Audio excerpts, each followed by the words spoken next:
Simpsons Index, an online spreadsheet that is also a podcast. This is the podcast. Coming to you out of SideQuest Studios, this is the Simpsons Index, episode 118. Hello out there, I'm your host Elliot Jay O'Neill, and joining me in SideQuest Studios tonight is Phil Calloway. I haven't thought of anything witty to say. Jimmy Mack. I had sandwiches for dinner.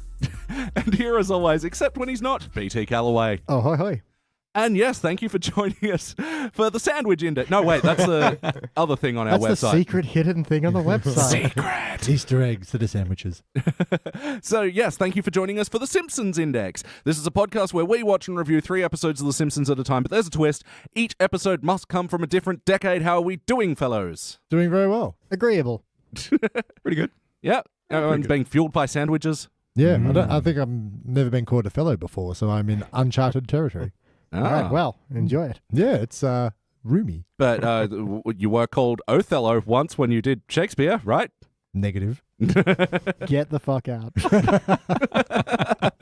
No, because I have to host this thing and tell you that we just watched an episode from the HD era.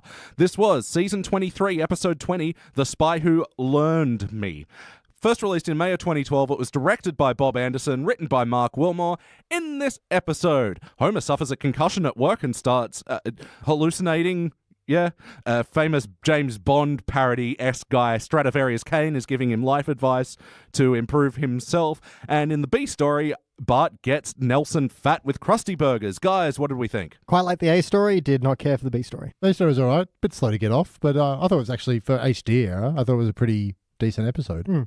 I've pretty much been preconditioned to think that HD episodes would be rubbish. Yeah. But I quite like that. I enjoyed it. Got some laughs in this one, yeah. Yeah, I mean, even the story, like, I was like, where's this going? But yeah, I think it was pretty consistent with the jokes. But yeah, the B story is going to be the thing that's going to be dragging down my ranking for this one. Yeah, let's get into the episode. BT, for better or worse, what's a moment from this episode that stands out to you? I'm going to say Stradivarius Kane in general. Stradivarius Kane. Voiced, if I'm not mistaken, by Bryan Cranston. That was the Bryan Cranston. Oh, cool. Yeah, and more of a guttural growl kind of thing. But yeah, because I start off this episode, it's a very much a James Bond parody. I do like the joke where the helicopter stops and he's just hanging onto the blade. Yeah. That was pretty good. And I was like, okay, so why is this, a James Bond parody and not McBain? It seems like his territory. But then it's like, because they're doing this whole imaginary friend guiding Homer through a concussion to be a better husband. And I was really worried they were just going to have him dick around for a whole bunch, because it starts off, Homer takes his time off, and then he doesn't tell anyone, and then Marge has all these chores to do, and he's not helping. It's like, you're already being a dickhead, Homer, but let's see where this goes. But then he does actually try and make the effort, and at the end you do remember, oh yeah, he did have a concussion. Yeah. Fair enough, he might not be quite in his right mind. Yeah, I think Stradivarius Kane was pretty funny. He had some good visual jokes, and yeah. Yeah, and there were a lot of good James Bond parallels as well. Him walking out of the beach and then, unzipping his Speedos and bodysuit and revealing the suit underneath. Yeah. Yeah. That was pretty good. And I thought Bryan Cranston did a fantastic job as the spy as well. Fuck, I love that guy's getting so much more work these days. Well, in 2012. Well, yeah, I mean, these days as well. He played Zordon in the Power Rangers movie. Is that a plus or a minus? It's a plus because all you have to do is probably one day. Yeah. Minus because that movie was awful. Not even like fun awful, just awful. Wait, is this the Power Rangers movie they did in Sydney? Maybe? No, that was in the 90s, Yes. yeah. Right. Okay, just checking. Where they rebranded Angel Grove as having all these Sydney landmarks, like the Sydney Opera House, and the Centrepoint Tower was like the A in Angel Grove, and it's like, come on, we've watched the TV show, we know that's not the case. Anyway, this isn't the Power Rangers Index, but it very well could be. I mean, please no. You know how many thousands of episodes they have? Get that jumpsuit off. No, wait, leave that jumpsuit on. Actually, Beach, remember when we were down in Bowral and I very almost bought a full-size green Power Ranger I was helmet? hoping you would. I'm still hoping I would. Where am I? Hidden depths to Elliot that you want to leave unplunged. Anyway, so how about you, Jimmy? What's a moment from this episode that stands out to you for better or worse? Oh, so I freaking loved it when Stradivarius Kane had to hide from Lenny's imaginary friend who would be able to see him. Hufflepuffagus, I think, was the... A lot of palporting in this episode, but meant to be like a snuffleupagus thing, right? Yeah, that just took like a silly idea and made it work on like a just ridiculous level. Yeah. I really liked that bit. Especially when Snuffleupagus says, sorry I slept with your girlfriend. You did me a favor. But the whole imaginary friends can see each other thing, was that in Drop Dead Fred?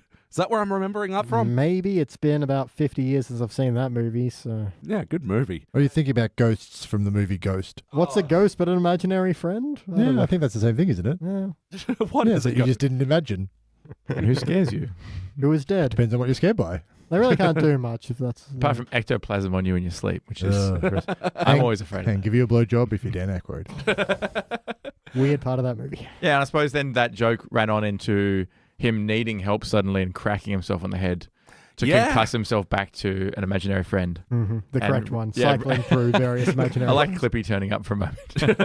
And he goes, yeah, big fan, but not right now. And tying in with this theme that I keep accidentally bringing Phil football references, there was a Fox football robot. Was this a thing? Sammy the football robot. He's still a thing. He's still a thing. So in like the in-between cuts of like football footage in the ads, Yep. there'll be like logos will slam onto the screen and then he'll rock up and he'll usually do, not the dance, they mocked his dance, but he'll like do like a sort of a Running Man dance and then spike a football. Oh, right. This is And a he weird turns up. transition. Yeah, so Fox uses him quite a bit. Yeah. It did seem like well, He might not still be around, but he definitely was a thing. He definitely was a thing. it sounds like a Fox Yeah. creative thing. Yeah. He doesn't like shake his butt though, like that one did. Well, I mean, that was Pretty the best sexy part. dancing for a robot. Yeah. So, yeah, that was an amazing coincidence. And, yeah, the other thing I wanted to say about Snuffy, yeah, so Stradivarius Kane, like, kills him at the end. Or as I wrote in my notes, he snuffed him out. Oh. Just wanted to get that out there. Just making your own puns for your own entertainment over there. Why the show exists. How about you, Phil? What's a moment of this episode that stands out to you for better or worse? Well, speaking of funny puns, during the James Bond parallel to whatever that was called, Stradivarius Kane movie, where Homer just stands up and yells witty remarks at every moment. By far, the best one was when Stradivarius Kane throws a guy from a jetpack onto the pointy bit of a turret, and Homer stands up and goes, "Well, I guess that guy's got Tourette syndrome." I did laugh at that, even though it's kind of terrible. Yeah, but I also like amazingly good. Lenny and Carl who are like, oh, great, yell out to him. Yeah. Oh, you're Yeah. so lucky you get to be right next to him. You can hear him the loudest. Yes, I did like Lenny and Carl in this one. They just had really good little support bits where they Yeah. popped up, dropped a bit of gold, and then left again. Yeah. And I also love the inference that where Lou may be Chief Wiggum's imaginary best friend. Yeah. And he mugs at camera and goes, "What does this mean?" Yeah, I thought Letty and Carl, yeah, going back to that, I thought that they really stopped that bit from becoming obnoxious. Because, yeah, like, okay, that was all right, but how many more times is Homer going to Yeah. do this? And but I still kind of liked it in like a Mystery Science Theater 3000 sort of way. Yeah, I think you're right. I think any more, it would have been lost its funniness and been boring. I kind of thought the same when Homer's in the car laughing at his own jokes, but he's just laughing for 15 seconds in the car while Marge looks angry. And I was like, Yeah. I'm ready for this to be over. And it's backed sooner. up by a drive-by high five from Lenny. Yeah. Well, I mean, the scene ended on a peak, Yeah. but the entrance to it, I was like, well, this is kind of boring now. And especially because he said something as trite as that's what she said. And so the high five was perfectly timed. Yeah, I'm going to say the moment of the story that stood out to me was the Nelson storyline, which I think it just moved through the beats way too quickly. Yeah. And all of a sudden Nelson's fat and all of a sudden he's fit again. And For him to then come back stronger because he's been trained by Krusty's personal trainer to be more than Alicia Silverstone from Batgirl fat, which is Yeah, I know. that was Such an old Shots and really fired. that was a unnecessary vicious burn. burn out of nowhere. Get this kid strong and fit again, superhero fit. Hugh Jackman and Wolverine fit? No, What am I, not made of that money? fit. Yeah, one made of money. Alicia Silverstone and Batgirl. He's already fat. He's already that. It's like, wow. Yeah, I don't know what like, that was. she's rocking in that movie. Yeah. I mean, look, Batman and Robin has got a lot of faults, but the main three cast members, Chris O'Donnell, George Clooney, and Alicia Silverstone, all had rocking bodies in that movie.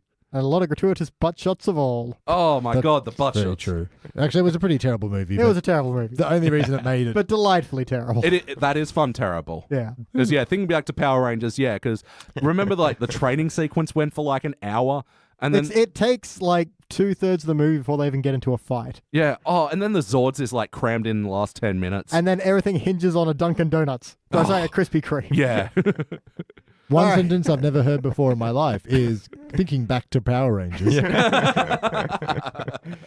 So, play count. How many times before today have you seen this episode? I have never seen this episode. And don't believe anything anyone else tells you. Okay.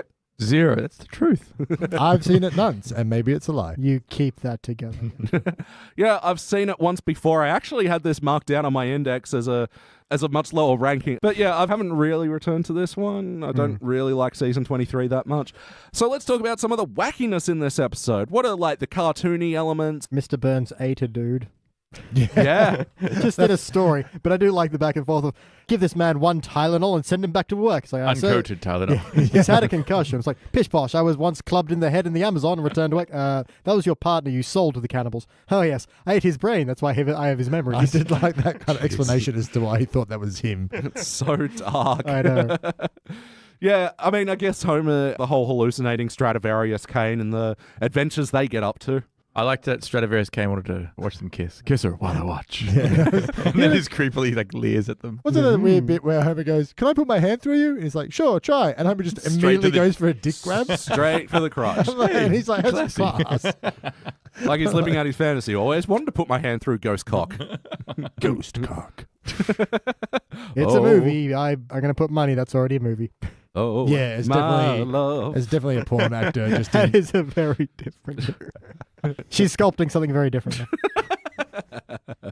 All right, so what's the documentarian's name again? We've had him a few times. Declan Desmond, who sort of became a reoccurring character after the teens era. And this is played by Eric Idle. Who is he riffing on? What is that? Just a snooty director, I believe. Is that it? I think so. I mean, Just a general English documentarian. So maybe a little bit Edinburgh, but yeah, he sounds very Edinburgh. But if it's he sounds Edinburgh, but he's meant to be a little more smarmy and yeah.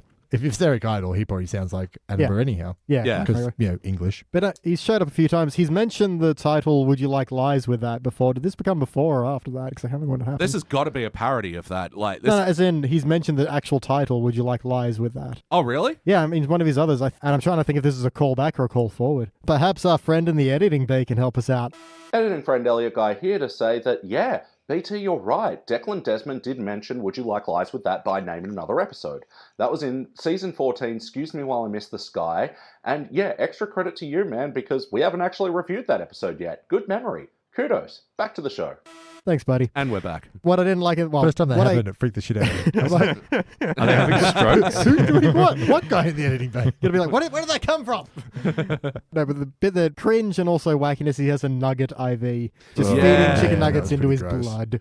I did like him not being able to complete his documentary award entry, which had is it a Holocaust or non-Holocaust related documentary? Yeah. Which is entirely true. You don't win anything without doing something about World War II or the Holocaust. You're more or less guaranteed. Yeah. There's that great bit in Extras where he's working with Kate Winslet, who's like, hey, you got to do a movie about the Holocaust. You're guaranteed an Oscar. And then 5 years later, got an Oscar based on a Holocaust movie. Winslet did? Yeah.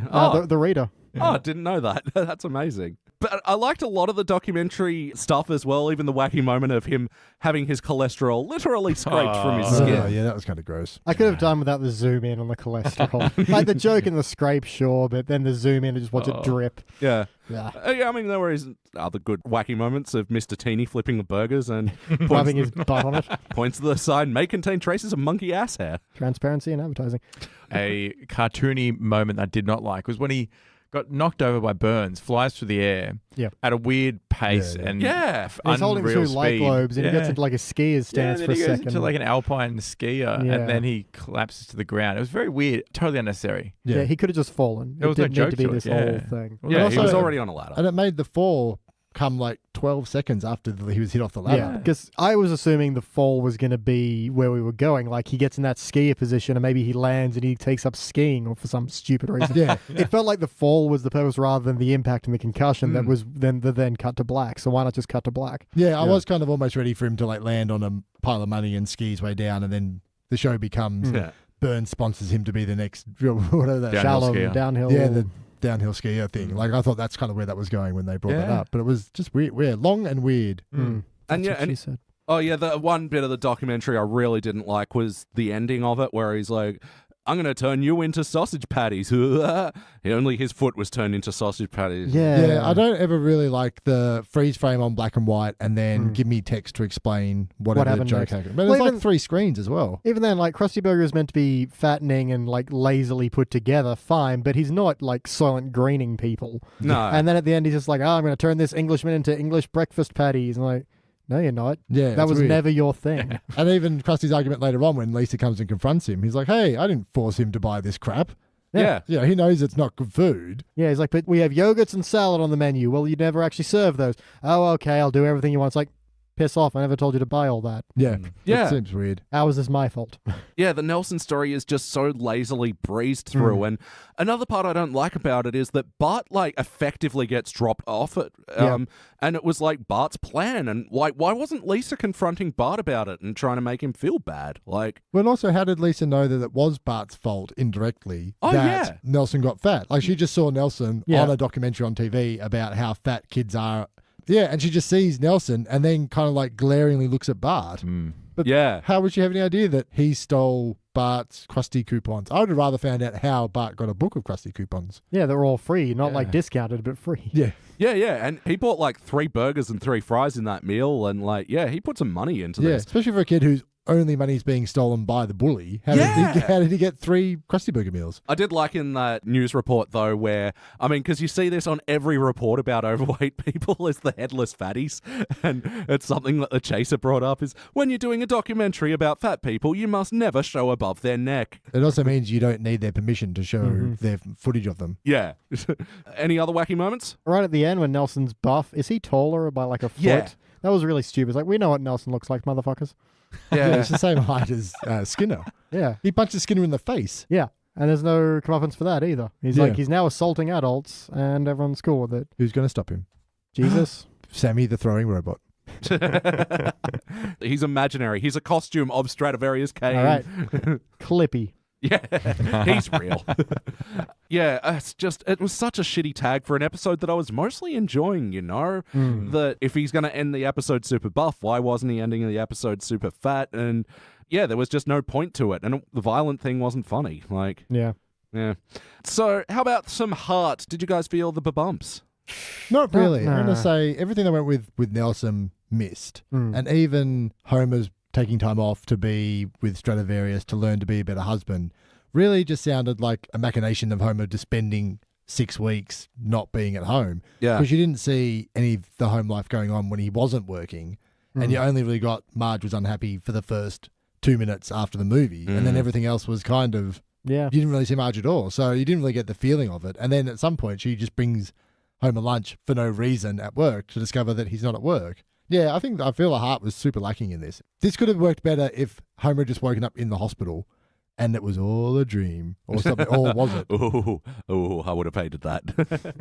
Yeah, like, I agree that they didn't really build up Homer's, like, endeavor to change much as well. They just sort of, he cleaned his car and learnt to dance.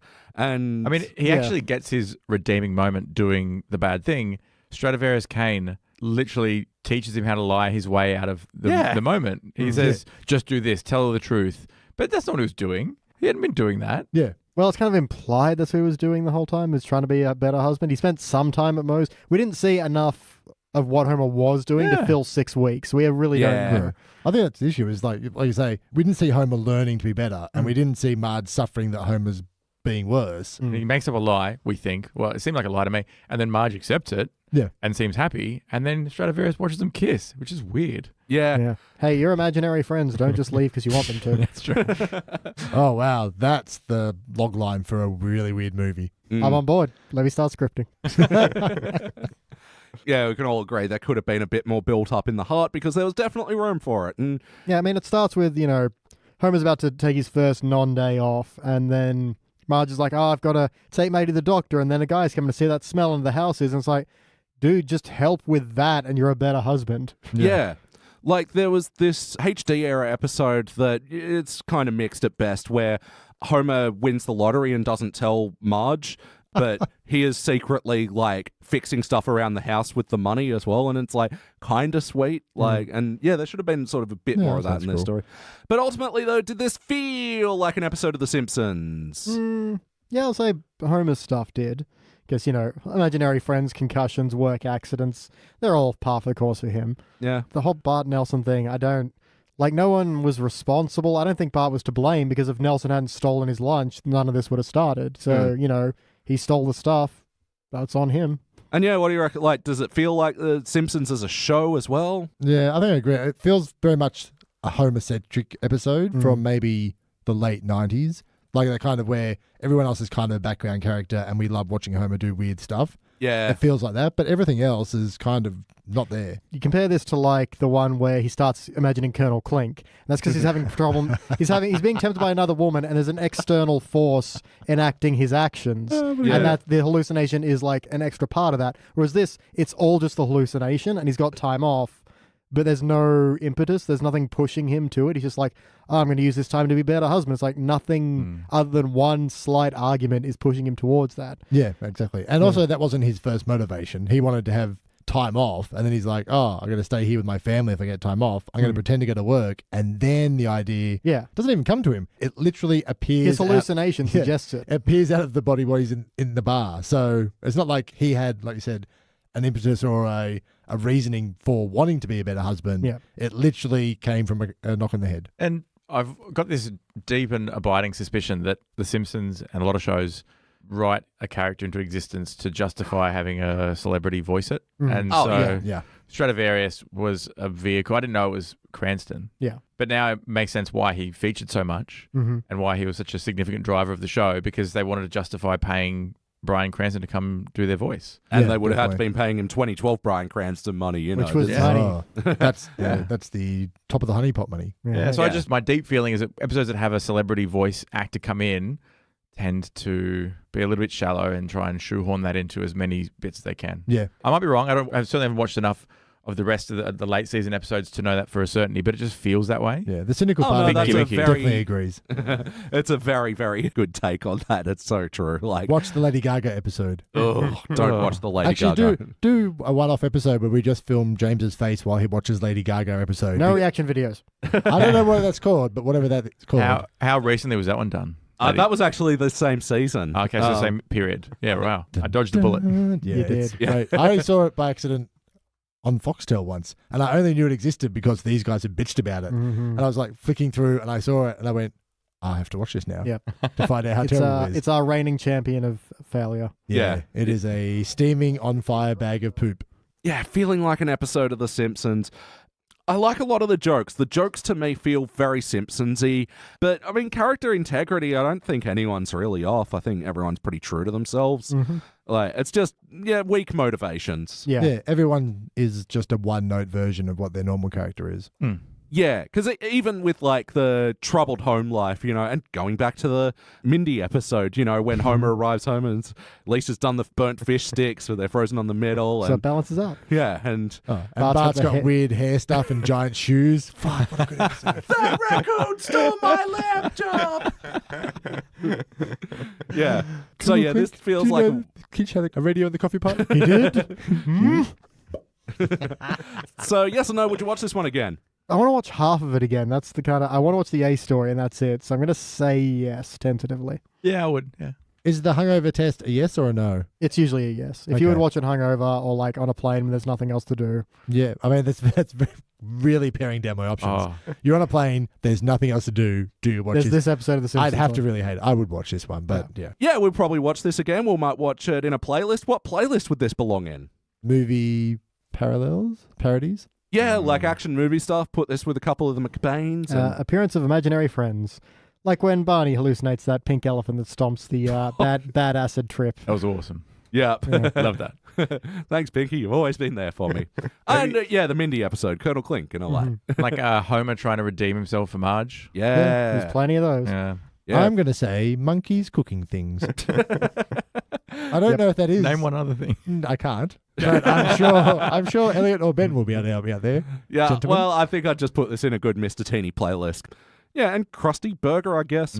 Not the part of the story I want to focus on. Right, and we had no real appearance from Squeaky Voice Teen, who's a traditional Krusty worker. Yeah. He was fired and replaced with Teeny. It would have been awesome if he was like now like the corporate regional manager or something. That'd be good. Squeaky voice. Yeah, still squeaky voiced. Everybody, we're losing sales in the Midwest. Put it in with Declan, the documentarian. Yeah, Declan Desmond playlist. So yeah, there's like about 5 of those episodes now. So yeah. All right, so BT, what would you like to change about this episode? Scrap that entire B plot and build a better one. Oh, okay. And just give Homer some motive to do any of these things. Like maybe he starts taking time off. but then he sees he has the ability to change things at home, but he's not, so he's just give him a motive. I don't really even care what at this point, but something to push him. Because he has 8 weeks. Yeah. It's a lot of time. How about you, Jimmy? What would you like to change? Flesh out Marge's displeasure with Homer. Yeah. So that it feels like there's really got something to fix. I mean, all he did was yell out some not particularly funny remarks in a cinema. That's not that. It's a date Tourette's night. syndrome. Come on. That's right, pretty that was funny. pretty Is it funny. worth yelling out? Yeah. I mean, I didn't think so at first. But Yeah, there's it's some pretty great funny. yell-outs. But yeah, I think that I would just flesh that out. So it would have the heart that I think we all thought was missing. Yeah.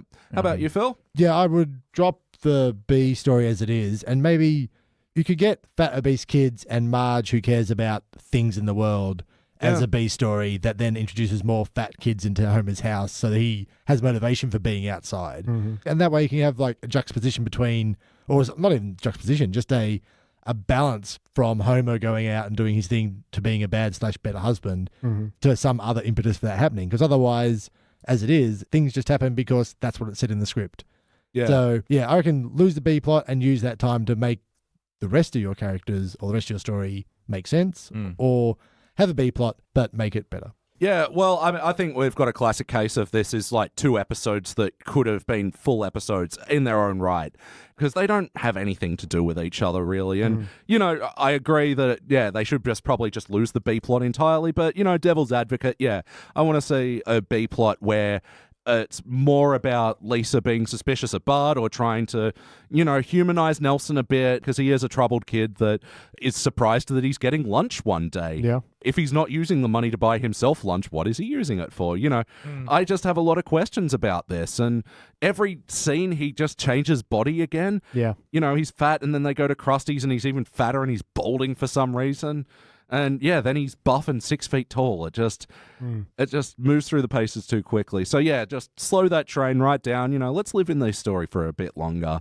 Yeah, I agree, actually. Just you saying that, it just made me think about how many layers that story could have. Because you could see Bart conniving and like getting Nelson fatter, see him become less and less of a bully. So Bart becomes, ironically, the champion of the nerds at school. And then Lisa notices, tries to take control of the situation, but then she's got to worry about, does she make Nelson better because it's the right thing to do, but then decrease the quality of life at school? Yeah. Like, there's a lot of really interesting points that you give Kind of characters a no-win situation. Yeah, do you sacrifice the net positive of everyone having their lunch money and being free at recess versus the health of one person? Yeah, for one fat kid. Yeah. All right, BT, do you have any on the notes? I really like the bit where Stradivarius Kane is like, it doesn't matter what you say, as long as you say it with confidence. So, did it hurt when you fall out of heaven? Because your hair is really messed up. Okay, Maddie, maybe it does matter what you say.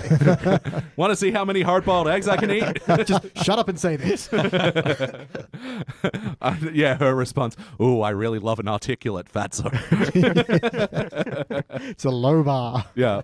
How about you, Jimmy? Any other notes? There was one bit where after he's convinced himself that he won't tell the family, he's got time off work, and the scene's ending, and he says, "Woohoo, now I've got time off work away from my family." And it just basically says, this is the joke that we are doing. This And is it was the to episode camera, theme. And it was the end of part. It was as well. weird. Yeah, it was really I know flat. the audience watching The Simpsons might be a bit on the young side, but it was very obvious. If you wouldn't get that joke, you wouldn't get any of the jokes in a Simpsons episode. Yeah, for It's real. weird. Yeah, and also it just says, you may as well get up now to go to get a coffee because the ads are going to be on in 3 seconds. Yeah, that's what they need. Yeah, little subtitle card to flash off. Countdown. Yeah, start the coffee machine.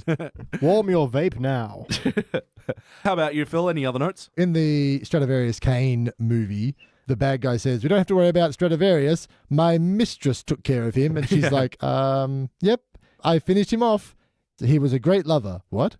Lover of being killed. And the bad guy just goes, well, that was a weird sentence, but okay. Yeah. I thought it was pretty good. I actually like that opening scene like quite a lot. No, I was having a lot of fun. I'm like, this is quite a good one. What's going on? Yeah. And especially because, convention of villains is like, and now our topic today is social media in the villainous age. I mean, The so age of social villainy media. in the age of social media. We're going to start small little breakout groups. And it's like, oh, this is so conferencey. Yeah.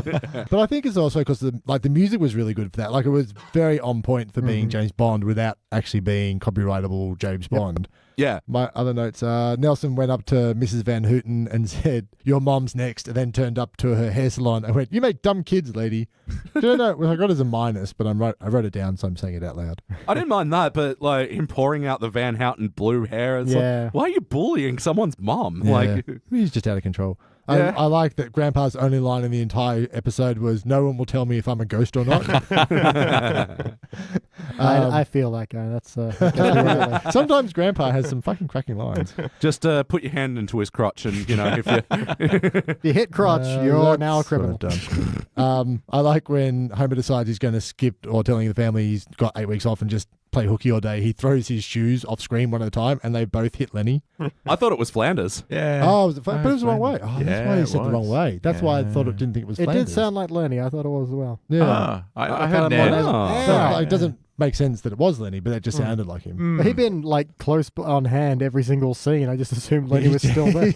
Yeah, Fair point. Yeah. He'd be driving past and Oh, give what him if a high Homer five. needs a high five? Yeah. Just always on standby. And yeah, I liked how Homer threw that away. It was like, and also, throws his tie in the drain. Like, oh, now my feet and neck are cold. And I really like, and I don't understand why this was there, but they burn the Blue Angels as the jet fighter pilots who aren't out on combat runs. Yeah. No, they're burning Batgirl. They're burning Blue Angels. It's just, someone's very angry at specific superheroes, I guess. Things that sound like they could be. And the other thing I like is when Homer refaces the lover of the girl that he tried to pick up at the bar, who he defeated by squirting lemon in his eye. He's like, Lime. lime. Homer goes, turns around, there's no bar full of limes because he's just outside. And the guy goes looking for this, and he pulls a wedge of lime out of his pocket. Throws it away. That was awesome. Yeah.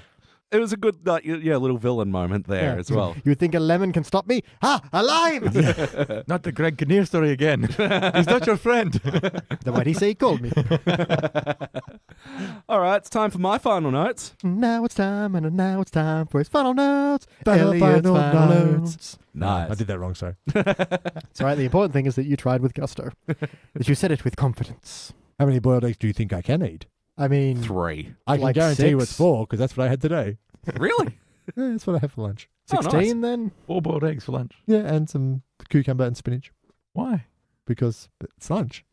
Fair enough. Because a bully took his sandwich. It's easy to make, and I just do it all the time. Did you make the eggs at work or did you take them that way? No, I boil them You at boil home. them at Yeah, home. Okay. I'm not boiling eggs at work. Oh. That's madness. Can I just segue Yeah. just a moment? There was a lady at the office next to the one I work in, and I turned up to work after something. There was paramedics turning up, and I'm like, oh, this is a problem. Something's happened. Mm-hmm. And turns out a woman had tried to boil an egg in the microwave, and when she opened when she opened the microwave door, it exploded in her face. Oh, Badly enough to call the paramedics. And burnt it. Yeah. Yeah. Wow. So you're standing around like a paramedic. So, what happened? yeah. It's Horrible. another exploding egg story. Yeah. Out of the way. Yeah, that's stupidity coming back to bite Yeah. you. That's amazing. Mhm. What's her name? I'm trying to think of egg-related names. Shelley. I can't do it. Oh. Yoklonda. Peggy. Egna. Get out. Egna Creboilable. Anyway. Oh. Jesus. Okay, now you can get digging. dig up, stupid. This is worse than that date night where we saw Date Night. Oh, dear. Good burn. That's a very mediocre movie. There was something I liked about them taking the phones off the kids because this is something that I wonder about, in schools these days with mobile phones, and you can just film teachers all the time. Yeah, like to limit the number of embarrassing photos of our teachers, we'll be confiscating all smartphones. Like, yeah, okay. Yeah, and videos on YouTube as well. But then what the people put in the bowl is one phone, Yeah. a watch, a retainer, and then lunch money. And yeah, Milhouse's glasses. And Like, Millhouse's glasses. It seems like one person had a phone, so it's pretty easy to find out who's responsible for all the videos. Mm-hmm. yeah, so it was a bit of a dropped point. Like, why focus on it so much if that's never going to be? Yeah, it's Chekhov's metal detector. Yeah, I reckon someone came up with that first line as a good gag, and then they just had to squeeze that rest of that scene in. Mm-hmm. And then weirdly, Chalmers going, "Oh, I wish I took that job in Honduras, but I couldn't deal with their upside down question marks." Yeah. Weird. I did like the animation of Homer about to tell the family, and then just everyone's glaring at him, and he's like doing the pan across, and then he like looks at himself in the mirror, who's also glaring. Yeah, that's what mirrors do when you glare at them. Yeah. Well, maybe you, Ghost. Damn it. Yeah. It would explain why I'm only here except when I'm not. Yeah. Wait a minute. So when Homer's like wandering the town looking at all the things that he never gets to see during the daytime. Weird one with Barney and the plastic bag. Yeah. Yeah, it was 2 beats too long. Yeah. Like, just have Barney breathe the plastic bag in as the American American Beauty. American Beauty Which parody. was a long time ago now. Yeah. I guess 2012 was the last long ago, but still. Still, you could come up with 2 ideas Yeah. rather than Hans Moleman in rollerblades and underpants. My note said molar skates. Stop it. What are you It's concentrating why on when it you watch exists. this? It's literally why this show exists. And have Barney breathe in the plastic bag, sure, but then it's like ballooning out his ears and nose. It's like, ugh. Yeah, that's gross. And I did like how he's like, oh, I can go into Moe's now because now it's afternoon. And then Moe's like, hey, Homer, I heard your pathetic rationalization. So poured yourself a beer. So when Lisa and Nelson go to Krusty's, they're playing like a Nintendo Wii. And I like how when like Krusty's having a contemplative cigar puff, it's on the remote, but his character in the game is smoking a cigar. Yeah. Like, That was pretty cool. oh, and yeah, my final note is I'm not getting flea bites from your car anymore. I flea bombed the car for my lady. Yeah. Oh, that was very nice. My only other note is when Homer walks into Moe's at the very start, the TV is conspicuously on in the background because he needs to watch something later on.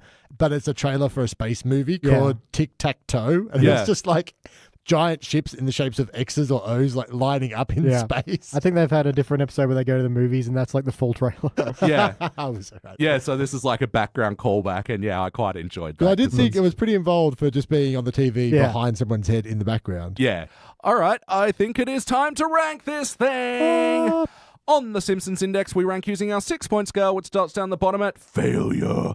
Maybe if the episode was just meh, you give it a participant. But for the good rankings, you got okay, bronze, good silver, excellent gold, but for the best of the very best, you give cubic zirconia. Now let me go first. Let me show you how it's done. I'm giving this one a bronze. It was actually pretty close to becoming a silver. It's got some story problems that are really hard to ignore, even though I think the jokes are fantastic. And yeah, it's a fine ride. It left me with a good feeling after it. Phil, what do you reckon? I agree. I was on the fence between bronze and silver, and I only just landed on bronze. But yeah, there were some good jokes. It was pretty funny, but the lost potential makes it sadder. So bronze for me. A lost Jimmy? potential always hurts so Yep, much. 100% bronze. Yeah, I enjoyed it. And as I said, for a HD episode, I rather enjoyed it. But yeah, they just wasted like a third of the episode. For real. And BT? I was kind of hoping this would come out as a dull bronze overall, but I don't vote based on the overall outcome. So I was stuck on a bronze participant, but I'm going to go with bronze because I did have just enough fun with all the Stradivarius Kane stuff. I would watch again for those parts. I had a good time with that bit, so yeah, bronze. Just. All right, cool. Well, yeah, averaging out. There's no need to average. It's unanimous. This is a bronze. It'll be joining other unanimous bronzes like The Falcon and the Dolman from season 23. This is another episode that stars Kiefer Sutherland playing a Kiefer Sutherland type that isn't Kiefer Sutherland. Also I'm so confused. Yeah, that was not a great Keith sentence. Sutherland. It'll also be joining The Town, which we reviewed together, where they ship out to Boston. I like that one. Hey. Out to Yes, Boston. University one. Yeah, gotcha. Any Tina Maya Mo, which we reviewed with you, Phil. You're going to need to give me way more Where information Mo than that. dates little person. Oh! I was waiting for that reaction because every time we tell you what it's about, you flip out a little bit. Because as a described episode, Mo dates a little person. I'm like, that's going to be amazing.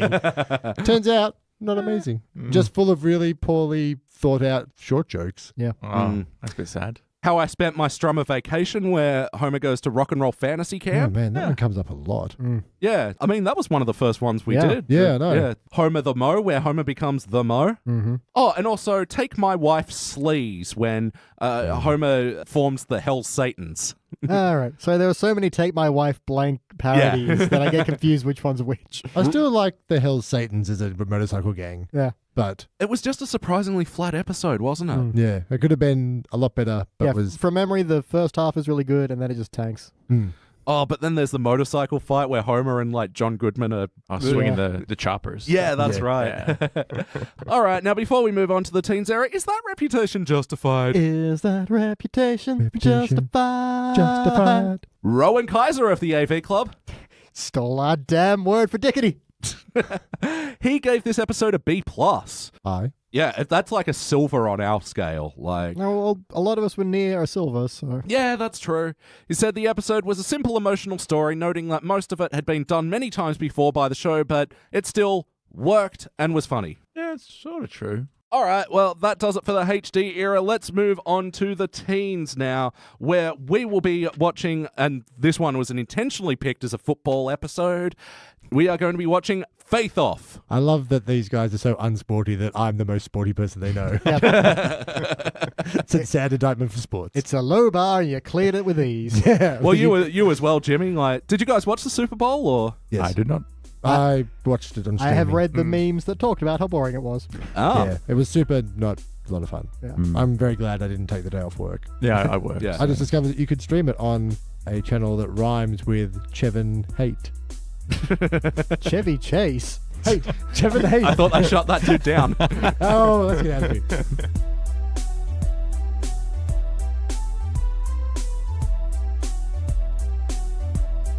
And we are back, and we just watched our Teens Era episode. This was Season 11, Episode 11, Faith Off. First released in January of '08, it was directed by Nancy Kruse, written by Frank Mueller. In this episode, Bart becomes like a spiritual faith healer and manages to get a bucket off Homer's head, which he got stuck on his head previously in the episode. And also there's a big homecoming football game for Homer's old university, and he accidentally runs over the star player. Guys, what do we think? Pretty Excellent. good. Yeah, really good. Really good. It was all the things you love about a Simpsons episode. Yeah. It's funny. I watched this episode maybe 2 months ago. Oh, really? And, yeah, and I just happened to watch this one. And I didn't enjoy it as much when I watched it the first time. Second go through, really enjoyed it. Yeah. Is that to do Ruined with me. the watching comedy in a group is always better theory? I think I watched because I'd been binging episode by episode Mm. from like seasons 4 onwards. You And was I a bit numb. Yeah, and I think maybe I was doing direct contrasting with maybe some fantastic classics. Yeah, right. And I do think that if the episode you watch around it will affect how you feel about it. Yeah, that's a good point. I mean, I think it's part of the reason we started going new to old rather than old to new, because it gave the newer ones a better chance as well. Some chance of living. Yeah. Yeah. But yeah, I think this one's a really solid time. Like, when I was doing the plot summary, I'm like, oh, wait, there's actually a lot that fucking happens in this Yeah. episode. Like, which parts do I pick? And yeah. So let's get into some of those moments. Phil, we'll start with you this time. For better or worse, what's a moment that stands out to you? I really like the bucket gag and the whole. I like the whole premise of going to the homecoming for Homer's university, which I entirely forgot that he even went to. Yep. I like that they Yeah. revisited back with the nerds again. Like that was all part of the canon, and he went for one class and flunked out of that. But he goes to the homecoming, and then it turns out to be a football fundraiser. Because I do, Lock the gates. I do like the what the head of a university called. Dean. The dean of the university goes, now a 7-5 season doesn't come cheap. We're just barely winning. I loved his goons, Professor Rocco and Chancellor Knuckles. But I do like he goes to prank the principal, but then he gets out pranked by the prankster Yeah. fraternity house, and then he ends up with a bucket on his head. Like, it was funny, it made a lot of sense, and then that led to the whole point of getting into the faith healing, which then fell back into the football game. So it all kind of, like, it was really well layered so that the thing that started it is also the thing that made the other things happen, and everything related to each other. It was really good. Yeah, we got into it very quickly. It starts with him just going, Bill, Lib. Oh, wait, Bill. And then it's, hey, it's my university. Yeah, and it's a lovely throwback to Homer Goes to College. Yeah. And I do love that he goes, Springfield A&M, we hate Springfield U. You went to Springfield U, you hate A&M. So much. Like, he's just passionate because that's what you have to do, but he forgets what university he actually went to. Yeah. How about you, Jimmy? What's a moment from this episode stands out to you for better or worse? You're in the call as a cow college because we were founded by a cow. And there's just Long long enough hold on silence. it. I love it. Just There's nothing to come. That was brilliant. And Lenny like really felt like he got the leg up on him. That showed him. I just do like the way he says it so definitively. It's like he's figured out that this is the way. This is the way you deflect that insult. Not just because we were founded by cows. I also loved a salute to hazing. Yeah, that was a good float. Totally inappropriate. He's got a guy in a choker who's drinking water from a dog bowl. Now He's listen up, paddling because him. I got to explain a lot of it. Yeah. Just getting him paddling. Yeah. Yeah, I was actually a bit mixed on like the rationale of why Homer needed to be drunk for that part of the story, but Because so he runs into Kanchenko. Also, he was at a football game. That's his thing. He gets Yeah. I think it's because there's also Smashed. then the late float on the field. So So that's the reason why him and the players are on the field at the same time. Yeah, if he was sober and excited for his float, he would have remembered. But if he's drunk, he has to be late. Yeah, he was busy drinking and, having one of those tailgating barbecues, like, in the stadium. Do you have any food that wasn't tortured and killed? Well, I think the lamb died of loneliness. So brutal. How about you, BT? What's a moment from this episode that stands out to you, for better or worse? I'm going to say testify. Testify. Come on up and testify. Now, Phil, we know how much you love a good song in a Simpsons episode. I actually had to respond to various looks from Jimmy during this one. And both the songs I quite liked. Oh, okay. It's got a lot of energy and it carries quickly. It moves on. There's not someone standing in a spotlight for 30 seconds doing nothing. It's quick cuts. There's a lot of things going on. The rhymes are quick and fast. You know why you like the first song, Phil? I think just the beat and it kind of... It's because it sounds like Prince did it. Don't you think? No, because I hate Prince. Don't enrage me. My molten core will explode. Now give him several Brazil nuts. I've already had 2. I'm at maximum level of all the things I can barely stand. Songs, Prince. I've got to make sure nuts. I avoid all maths for the next 12 hours. Or else. Or else I don't even know what will happen. Something squared something. You do the math. Otherwise, he'll... It could be the end for all of us. I think the Testify song as well, because it was a sort of talky, singy song, and it was mostly driving the story of, the town of Springfield converting to Bart's faith healing thing. Yeah, and I like his own justification of, well, I thought I'd go for life of sin followed by deathbed repentance. And the guy's like, ooh, that's a good deal. But what if you die accidentally? Then you get full coverage if you just good the whole time. Like, full coverage, eh? I do also like that during the Testify song, they cut to Springfield Church with just Lovejoy and Flanders. Michael. Is he just killing that guitar, Daddy? Yeah, son. It was a good cutaway for something that was kind of like a somber joke and then back to the song again. Yeah. Well, it's also a throwback to Lovejoy being an obvious hobbyist musician that's not that good, because there's another time where he tries to play Stairway to Heaven on guitar. Yeah, or he tries to play Baby Elephant Walker. Wait, I can do this. Nope, hang on. That was The Entertainer. Right, I got my classics mixed up. Yeah. And now this podcast has a copyright strike. Oh, yeah, whoops. Yeah, and they were all in that very infectious gospel audience response sort of style. Yeah, I think I got swept up in the infectious response style. Especially when he goes, have I not been misinformed? And everyone's like, I pulled up the full quote because it's kind of amazing. The amount of like double negatives. Yeah. Now, correct me if I'm incorrect, but I was told it's untrue that people in Springfield have no faith.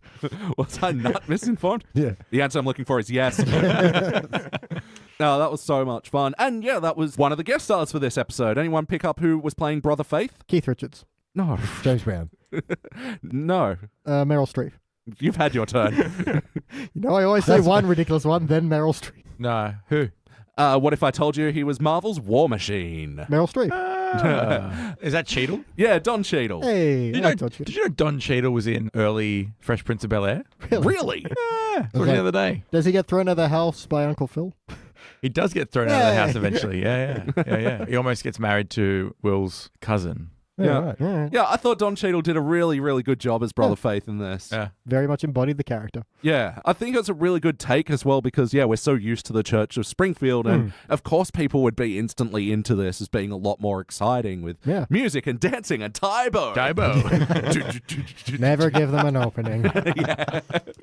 And I'm going to say the moment from the story that stood out to me, I'm going to say Anton Lachenko as the star quarterback.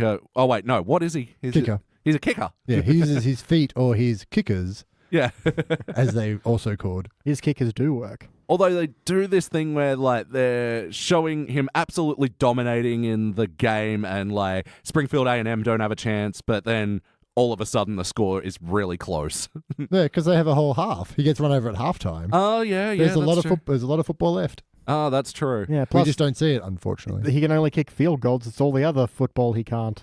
And they're not very good at, I suppose. So I learnt from this that a field goal is worth 3 points. I do love well done, Marge's. Yeah, just 19, 20, 20. That would win the game. Yeah. Lisa just has that expression of, we know, Marge. Yeah, Lisa has an eye roll. Like, oh, God. And him actually kicking that final goal, and it's going to miss, and then he's fucking...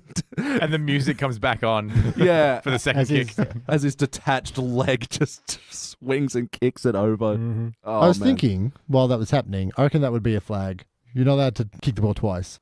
Yeah, I'd assume that you can't interfere with the ball once it's already... Yeah. So Been I think kicked. even if it was your original leg, I think it would still not work. Despite the physics being all wrong. Maybe Fat Yeah. Tony was threatening the ref with a laser pointer ice pick as well. I love the There's a hot dog. Yeah. He's like, turns around, he's like, step. I love the bit where the end he celebrates and he throws the ice pick up in the air and he goes, oh, and runs off. Yeah. Yeah, no, when Homer's like, he's threatening Homer with the ice pick, he's like, so your boy better do this or else. Or else what? Oh, yeah, the ice pick. Yeah. And it's got a laser guiding sight on it. So much fun. Play count. How many times before tonight have you seen this episode?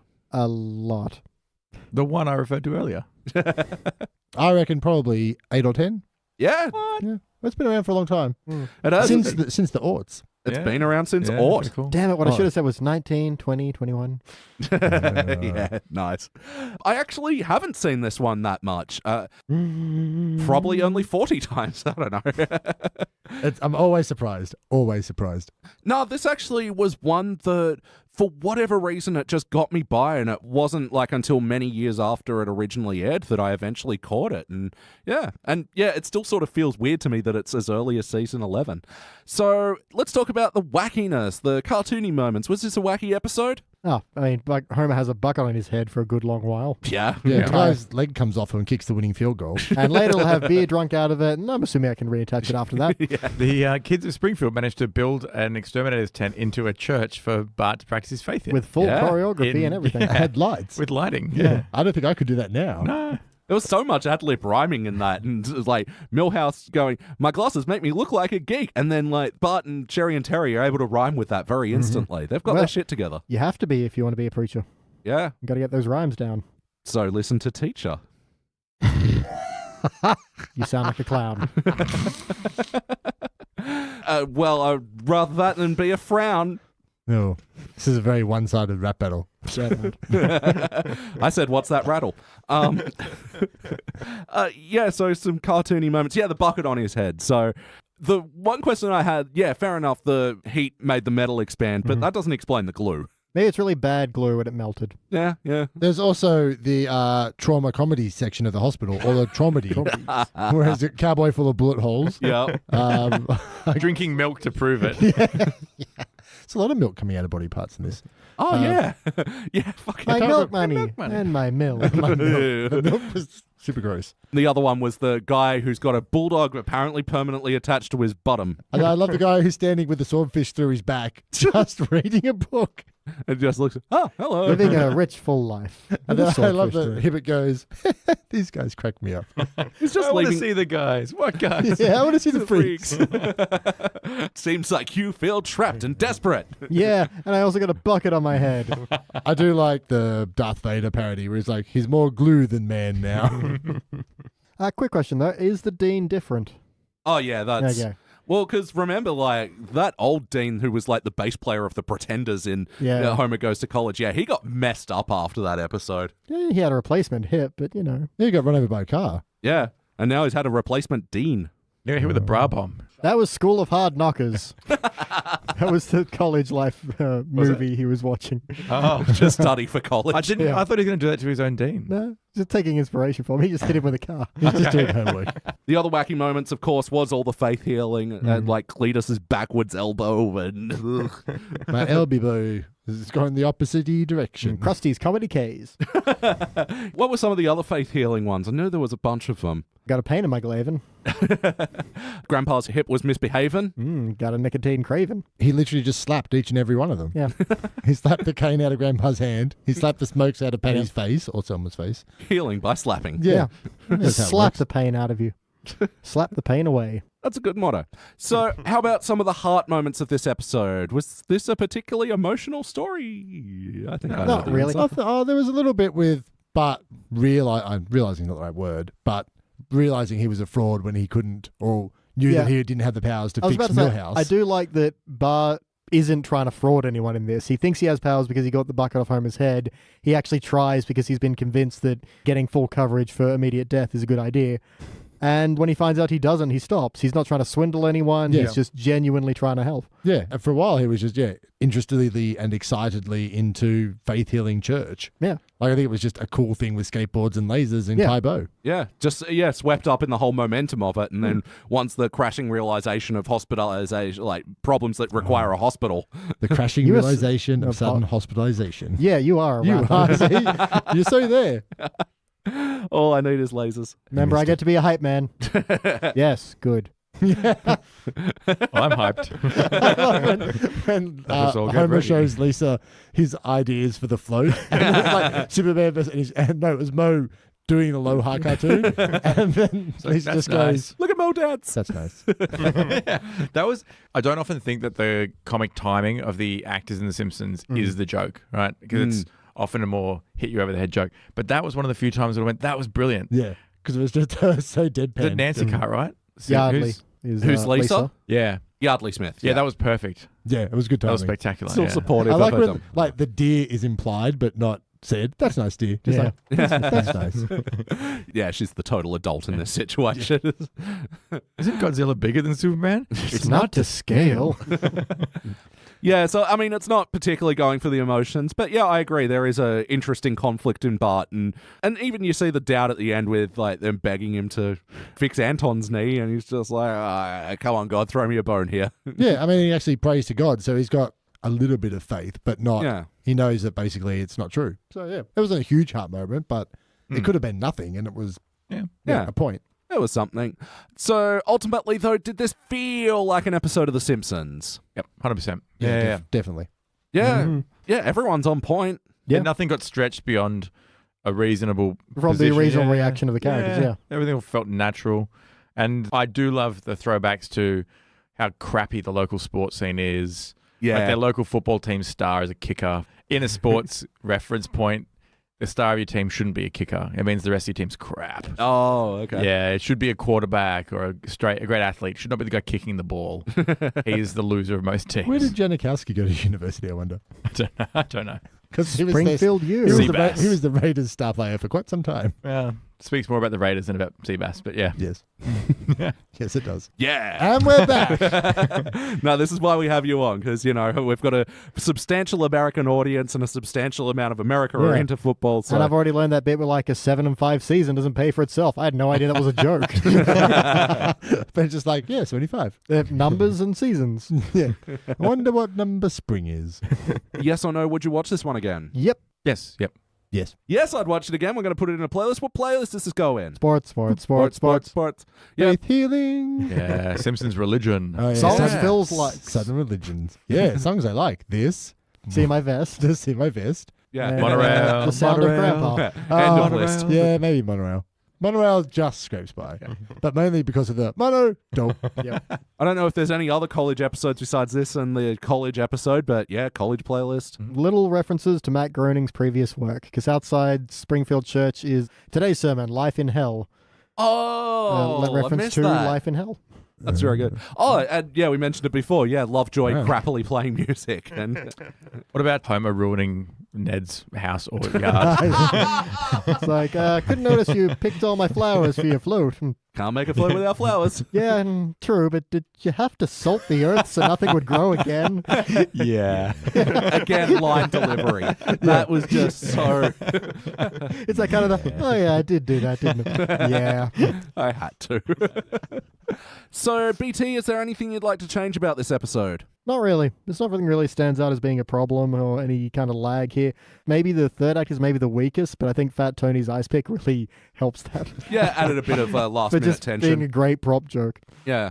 How about you, Jimmy? Anything? I thought the fact that the kicker was Eastern European with a thick accent wasn't funny of itself and didn't do anything. That probably was unnecessary. I thought they could have done either something with it or just not done it at all because it never actually led to a joke. Was him being a communications major a joke? Maybe when he starts off and he starts trying to give that heartfelt speech about his family's back in Estonia and Yeah. the dean just shuts him up. Yeah. Oh, anyway, Gus Springfield. Yeah. How about you, Phil? Anything you'd like to change? Yeah, I can't think of anything off the top of my head that was really out of place or slowed the whole thing down. So I can't. No, I think it's fine. Yeah. Maybe 3% less song.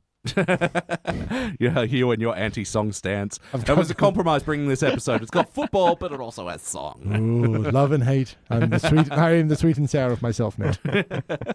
Yeah, look, the only thing I'd change is I don't think Homer needed to be drunk at the end, and I think it led to a couple of jerky-ass things. Oh, you just know what everyone should do, don't you, Marge? I like that. Yeah, that was kind of out of nowhere, really. Yeah. Yeah. I'll give you that one. Yeah, he went from barbecuing to drunk and yelly very quickly. But then also, like, after he ran over Anton, he went back to, like, being essentially sober, so... Yeah, and same with when Fat Tony was threatening him. He was sober then. Well, yeah, I mean, that's sobering. Ice pick with laser pointers. Pretty serious deal. Oh, the other guest star, of course, Fat Tony. Joe Mantegna returning again to play everyone's favourite mobster. Yeah. He's great as always. Yeah. Solid. I didn't even think about it. Yeah. Yeah. Yeah, it was good. Yeah. We're all making small grunty happy sounds. And musical moments. We mentioned the 2 gospel songs, but of course there was the tribute to Halftime. I'm having the halftime of my life, which Nah. I know you're anti-song. There's the 3% you can remove. You know what? I just realized maybe I like gospel music. It's very catchy. Oh my God. Wait, what's your favorite Billy Joel song? Is it River of Dreams? In the middle No. of the night. That's no one's favorite Billy Joel Yeah, I'm song. going to have to agree with him It's there. Piano Man, and that's where that album ends. BT, do you have any other notes? Indeed, I do. Big Game Fever is reaching fever pitch as the fevered rivalry between Springfield U and AM spreads like wild fever. Oh, my God. Is this writing? And I do love it. Uncle Kenny. I love my thesaurus. Blows more than that. And then he goes, up next, Springfield's caught additional seating fever. It just scrunches up the paper. Amazing. That was amazing. That was so good. For like such a simple joke. It played out really well. And finally, I keep telling you, I am not a healer. All right, more money for me. Yeah, that was very good. pretty good way to end the episode. Yep. How about you, Jemmy? Any other notes? Oh, I had a note about I didn't get this reference. Leave a tie on the door if you've got a girl in the room, or a ski hat if you've got a picture of a girl. What's the ski hat part of it? It's just it's the difference. I think it's the difference. Just a different code. Other people knowing, there's a girl in there too. I'll just need 5 minutes. Okay, so the ski hat's not a thing. I don't think. Okay. No, I've only heard a thing on the doorknob. Sure. Yeah. But Okay. I've heard like a hat, a tie, a sock. Yep. I don't know if there's different levels of clothing for different levels of things. If anything, I would think a ski hat to be Walk for up, it's girls like- in there. An ascot. Ooh, wow. Yeah, I'd have to figure out what that was first. Exactly. How about you, Phil? Any other notes? While they drive into Springfield University, on the gate it has a plaque that says, "If you can read this, you're accepted." Yeah. And then we cut in on a conversation between Homer and some blonde girl, and he goes, "And that's why, because of me, there's now security phones." He said it with confidence, at least. He did. And the only other thing I've got is the wackiness when Homer gives Bart a drill to drill eye holes into the bucket. Oh. That was kind of... Yeah, and just It was this a bit squelching gross. sound. Yeah. Once again, confirmation that Homer is a god. Yeah. All right, it's time for my final notes. I like the story thing when Homer's doing the prank where the security team are like watching him on the video. Hey, didn't that guy run over the old dean? Yeah, he did. All right, let's see who's having sex in the library. No, the camera scrambled. Yeah, I get scrambled like the old porn channels on cable. But yeah, just such a great misdirect that, yeah, you think I got to do something. But yeah, I see the light and it burns. I thought God would want to limit my power. We get a bit more backstory on Sea Captain that he's dealing with crippling depression. That's I sad. thought he had it all. It kind of makes sense that Bart would look up to the sea captain. Yeah. He's Yeah. got his own boat, a cool beard. And restaurant. He had both his legs. Does he always have both legs? Or sometimes he have one wooden one? Sometimes he He- has no legs. Sometimes he has no eyes. That's terrifying. Yeah, he's got, 2 glass eyes. Tink, tink. Wait, do that again. 2 glass eyes. Well, the Foley department's really earning their paycheck today. And my final note is when Dr. Hibbert's looking at Anton and he pokes his leg. Does this hurt? Ah! Simple yes or no would be fine. Amazing Hibbert in the last couple of episodes. It is time to rank this thing. Jimmy, kick it off. I made a pun. Make sure your leg stays on. Yeah, hey. What's the highest? Highest is QZ. What's below that? Gold. Gold. It's a gold episode. All right. Care to elaborate? No? All right, cool. No, okay, no. It had enough throwbacks to episodes that were classics and loved. Nothing about the episode was bad. There was no subplots I didn't like. There was no jokes that didn't hit. It was just great all round. And as I said, I watched it recently, didn't like it that much, watched it again and really, really enjoyed it tonight. So yeah, gold episode.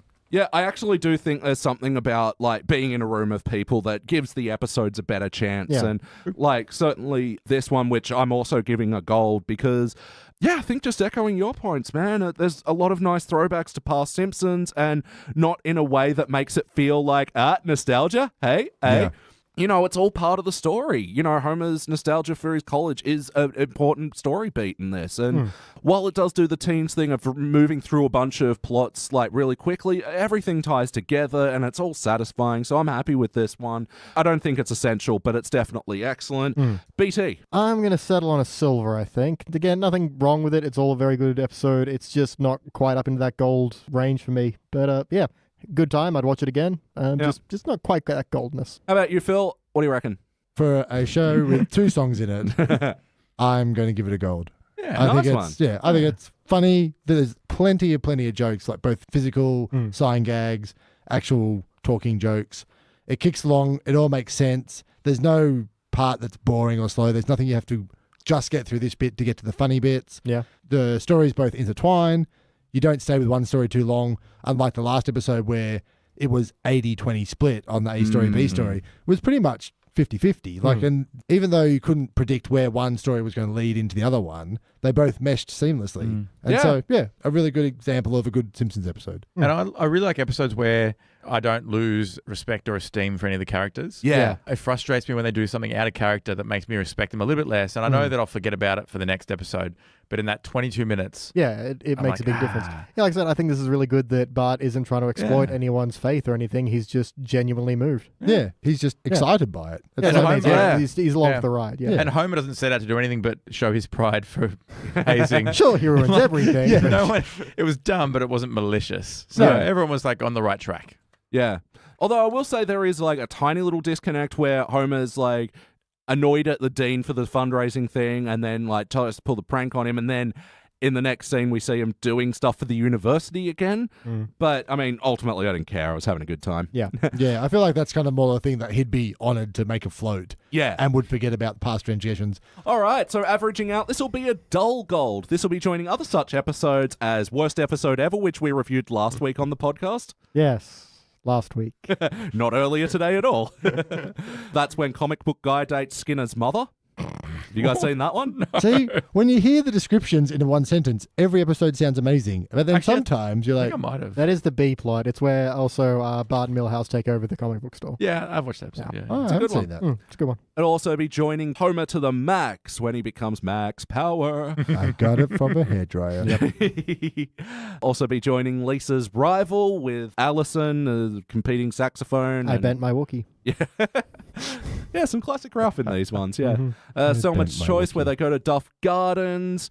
Life on the Fast Lane, which we did with you, Phil, with Jacques. Oh, yes. That's the a really other- good one. The opposite to the Mindy one. Yeah, yeah. Oh, and also No Disgrace Like Home from season 1, where Homer is embarrassed by his family for Yeah, and they all get electrocuted. even the baby. Oh, Especially they go to him. Dr. Hibbert's. Yeah. Is that like season... Dr. Marvin Monroe. I don't know. Yeah. Oh, but before he was dead? Yeah. Or was he? I don't know. Ooh, was he?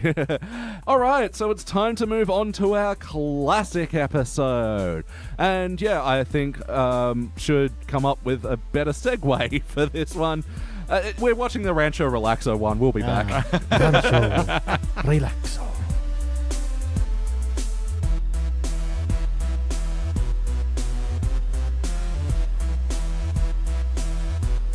And we are back, and we just watched our classic episode for the evening, and my goodness, what a classic it was. This was Season 3, Episode 15, Homer Alone. First released in February of 92, it was directed by Mark Kirtland, written by David M. Stern, and before I get into in this episode, so it's called Homer Alone, written by David M. Stern, brother of Daniel Stern, who starred in Home Alone. Oh, my God. The pieces fit. In this episode, you all know this one. It's Marge goes a little nuts from the family constantly pressuring her, so she takes a trip to Rancho Relaxo. And Bart and Lisa stay with Patty and Selma, and Homer stays with Maggie, and Maggie runs away. What did we think, y'all? Fantastic. So much heart in this one. Yeah. Yes. I'm going to say this is one that's a little lighter on the jokes, but it's just, it gets such heart from such simple things. I think it's fantastic. Yeah, it's chock full of bumps, that's for sure. Mm-hmm. Yeah, just simultaneously showing the pressure that Marge is under, and then, in the second half of the episode, what the family would happen without her, you know? Yeah, and I do like the way that they introduced Marge's overworked and underappreciated so cleanly and easily that it wasn't smacking you over the head. It didn't take a lot of time, but it was done organically in the whole household. Like they started with the Wile E. Coyote, Roadrunner thing, and they're going, "Oh, this is funny," and they smashed the lamp. And Marge is like, "You guys are going to clean that up." And then she immediately knows that it's on her now. No, who am I kidding? Sweeps it up. And then there's the sandwich thing, and then Homer's bowling ball and dropping the kids at school.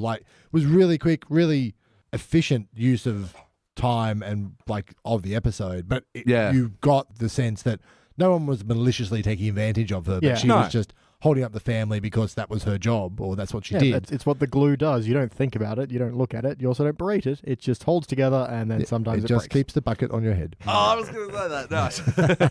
And then it transitions. She's just making sandwiches, putting all the effort into getting everyone's thing right, and now everyone, "Hey, Mom, do you have this?" And I have 2 sandwiches. All right, let's get into the questionnaire. Jimmy, we'll start with you this time. For better or worse, what's a moment from this episode that stands out to you? I think the bit where Maggie goes searching for Marge and keeps seeing the blue hair in different formats. And revisits all the place she went yesterday. Yeah. And it was one of those things where watching it, I think for a couple of minutes there, I didn't really laugh, but I was thinking, this is great TV. This is excellent storytelling, and it's doing a lot for me.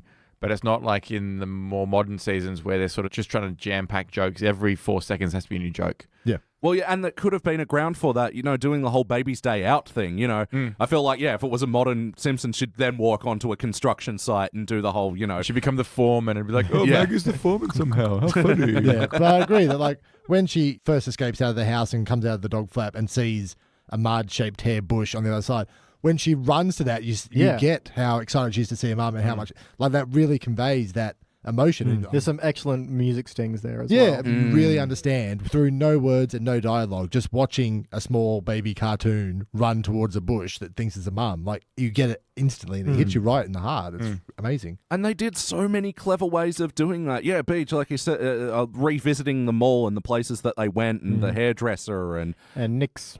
And the guy dressed up as a Buckingham Palace guard. Hello, Governor. Lose job while you wait. Slightly shoehorned in there, but I think it was worthwhile for Buckingham Palace Garage. Yeah. Did I hear it right as well? He goes, "Lube job while you white." Oh yeah, because he's got the accent. Yeah. Right. Don't touch me. How about you, BT? What's a moment from this episode stands out to you for better or worse? I feel it has to be Rancho Relaxo, Springfield's only 2-star health spa. Play tennis, relax by the pool, or just stare at the walls. And the dude in the spa, he's still in the full regalia. Conquistador, He rides his horse to the pool and dives in with his spear in hand. They discovered this nestled in the hills. They called it Rancho Relaxo, and so do we. Just everything. And when she's there, it's surprisingly funny. You get some great Troy McClure moments. Yes, the only guest star of this episode, Phil Hartman as Troy McClure. Yeah, everything about it is just funny, and I think we all sympathize with Marge a lot, and the stress she's under is well displayed in this episode and in previous episodes, and it's just such a great contrast to the chaos that's going on without her. Yeah. One thing that really stood out to me about Rancho Relaxo as well, I'm going to say this is what stands out to me for better or worse, that it's almost like she was still under pressure to do everything that they had to offer. And it wasn't until she almost got permission from Troy McClure, you got to have it your way, baby. Yep.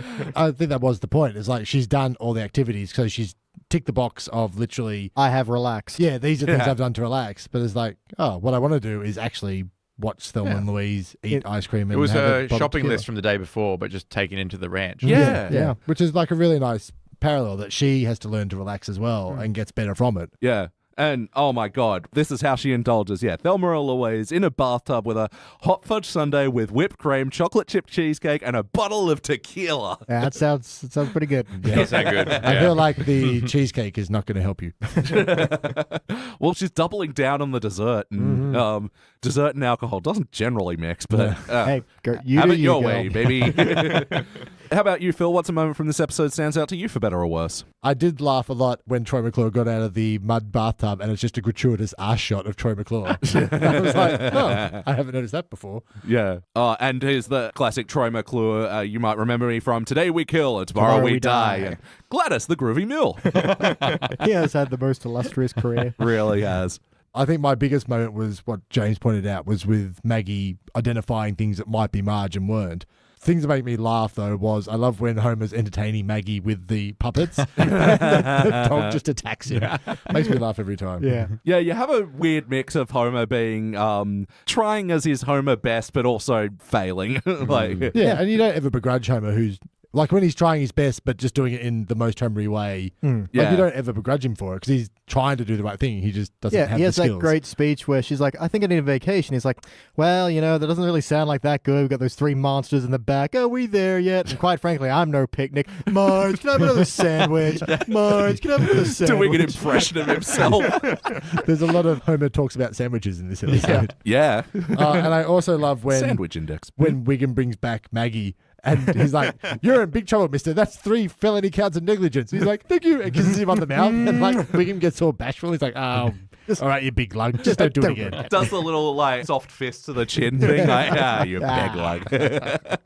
And yeah, just because we haven't mentioned it yet, we'll get a little plot of Bart and Lisa staying with Patty and Selma. Oh, that sounds... I think everyone's had a night at a relative's house that's Yeah. not quite that bad. But here's the thing that I didn't know. The first time I saw this, I didn't know what this was, and I still don't. What the fuck is a blackhead gun? I actually have never thought about it. I thought it'd be something that sucks the blackheads out, I guess. I don't know. It sounds... I mean, I know that it's supposed to sound gross, Yep. but I don't know what it is. Yeah, And he if was it's a thing. shooting at it like it was a gun, like it was shooting something out. Yeah. But I was maybe- clicking, so- He's clicking, but God knows what for. So rips the from- blackheads from your face. Yeah, it's like a suction thing. Yeah, so you can see it comes to a fine point, but these ones are kind of like air pressure bulbs. When you're Patty and Selma, you need heavy artillery.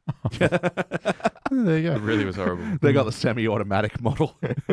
It's like the shotgun of blackhead guns. Yep.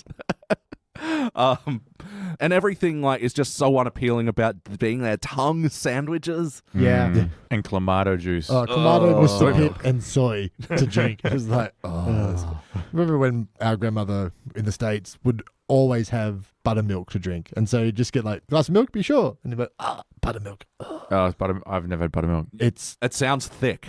yeah, it's got Is it sweet? No, it's quite soury and it's got floaty chunks of Oh. not quite Oh, cottage that's cheese. what that was. Yeah. I don't really know You just brought up some repressed how mass. or why it exists, but I think it's a thing. cooking thing, but Yeah, I don't know. if it That's was Grandma, buttermilk. it was cooking thing. Probably. She did a lot of that. I mean, some relatives just have weird taste, and Yeah. Patty and Selma as well in TV. They're so excited for divorce court And MacGyver. I like MacGyver. they're not excited that they have to be in the next room to watch it in 15 minutes, but they Yeah. they run there. Yeah. With their tongue sandwiches. Tongue sandwich. So yeah, trivia about this episode. This is the first mention of Patty and Selma's love for MacGyver. Really?